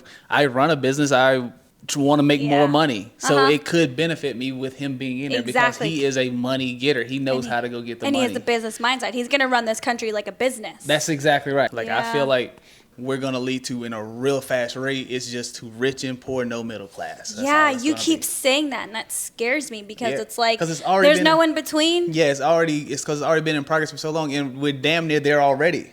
What is the benefit of having a country like that? Like for him, control.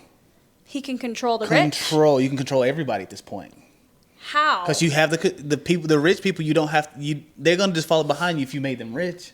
Okay, yeah, He doesn't know. Yeah, you control them in a sense. Got it. Because you have their mind already. They're like, oh, he made me this money. Think about all the people online right now who are like, Donald Trump. He gave me $2,000 back in, blah, blah, blah, blah. For what? For the COVID shit. COVID. There were checks, $1,200. I'm voting for Trump because he helped me. He was sending them checks out. We're talking about $1,200. Talking about $1,200. People talking about I'm voting for him again because he was sending them checks. It's a lot that goes into it. So like I was saying, like he can control the poor. He can control the rich that way because they feel like he got them the money. Got it. The poor people have no decision at this point. I just go to work and pay my bills. And that's it. Right. They'll never own anything. And that's just it. You'll be controlled by this person. Like in any situation, it ain't got to be him. It be anybody. You have the rich and the poor. That's it. Just think about all these movies like a Hunger Games situation. That's a drastic comparison, but think about it. There was rich people and there was poor people, and everyone was controlled by one person. Yeah, that's true. Yeah. Not saying it to get there, but no, that is very drastic. But that's a good way to look at it, though. Like it's a good comparison. Yeah. As to why you would want that type of like dictatorship. Yeah, exactly. Yeah. And you being able to make all the federal decisions when it comes to the laws and stuff like that, you have all the control. Yeah, that's crazy. Oh my God. Yeah, it's a weird situation. There's a lot that I don't know. I'm not right about everything, when it comes to this, because I definitely try to stay away from the politics as much as I can because it's all depressing. Yeah. And it's causing too much to divide. That's why I really don't F with the politics like that. Yeah. We're supposed to be a united situation. United States. But we're on two different things. I know. I think what scares me the most is like how the public is going to react. How people are going to react to this. Yeah, I mean, thank God we're in a place like Washington. To me, obviously, there's going to be some people out here who wear this politic thing as their identity or something like that. And they want to express it. Blah, blah, blah. So things get ugly. But I feel like we're in a place where it's kind of calm. But if you're in a place like a Texas or a Florida somewhere in the South where people are more radical about what they believe, it can get ugly. And it's already got ugly last night. There were bomb threats last night at the polls, certain places. Yeah. There were bomb threats. There were all these things. Yeah. That's crazy. It would have been worse if Trump lost, put it that way. Yeah. I remember you telling me that too. Yeah, I don't know how it plays out. I guess we'll see. Like I said, his inauguration is what, January 20th? Yeah, January 20th. Yeah, I guess we'll see what happens on that day one. The first 100 days are crucial. That's when most of the changes are going to happen. That's when most things. Every presidency, them first 100 days are important. They start attacking these bills, these policies. They start changing things. Right they start putting things in order that their order in the first 100 days. So, yeah, I guess that's when we'll see what happens. Yeah. Yeah, I guess we'll see how it affects us. Yeah, hopefully it's we have our passports. Yeah, hopefully it's not as bad as it seems it's going to be. I know. Part of me really, maybe this is just the positive outlook that I always have, but part of me feels like it's going to work, like it's going to be fine. Like, part of me wants to believe that he's going to do some good. That all these changes that he's going to make are actually going to be beneficial for the economy. Well, yeah, I believe that. I do, but like I said, on the economy end, the business end, I do feel like he's going to make some good changes because he's a businessman.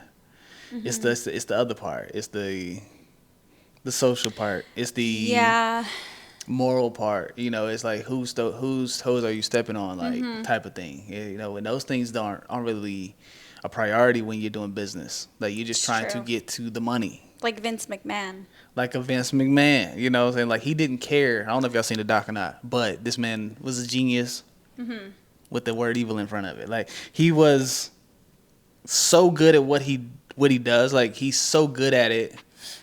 And he was willing to step on anyone's toes. He was willing to do whatever. His family members. Yeah, it didn't matter. Like it just didn't matter. So whatever was best for the company, Vince McMahon would do it. And I feel like Trump might be in that same situation. Except we're talking about a whole country here. Yeah, exactly. It's definitely on a different scale, but yeah. So we will. I do feel like we are going to see some benefits, but there's definitely going to be some bad things. Oh, yeah. There already are bad things. Yeah, I mean, think about it. Think about, like, he spoke on police officers having complete immunity. Yeah, I don't agree with that either. See, stuff like that, that's effed up. That's like, scary. that shouldn't be a thing. Like, that shouldn't, no. No human being should have an immunity like that in general. No, exactly. So you tell me a cop can just pull up, blah, blah, blah, his discretion, pow, pow, and go about his day. Seriously, some of the things that I've seen online that he says, I'm just like, is there a possibility that this was misconstrued online? Because some of the things he says is so wild. Bizarre. It's that wild. It's like, okay, like, did he actually mean that or did he mean this? But, like, no, he really meant, like, he really means some of the things he says. Yeah, that's true. Yeah. It's crazy. And, like, to show, like, how, like, he says everything's so direct, right? And it seems like it's so absurd. It's unfiltered. It's this, and this, right?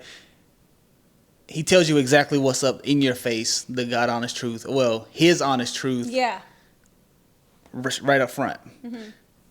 On Kamala's end, no one knew what she meant. Yeah. She beat around the bush too much. Yeah, and I hate that she did that. It was roundabout answers. Yes, exactly. Which people don't like. People do not like that. No matter what he was saying, people knew what he was saying. Exactly. They knew what he meant. He took a side very clearly. Yeah, exactly. And with every question. Yeah, I feel like on her end, like she spoke well at times, but there were a lot of the times she would beat around the bush on answers, which is something Trump hardly ever does, unless I know he does it when he's like being attacked. Yes, when he's being attacked, he's gonna dance. Yeah. Yeah, he's gonna dance around. So, but yeah, I mean, I don't know. We'll see how it plays out. Hopefully, no one gets hurt next 4 years.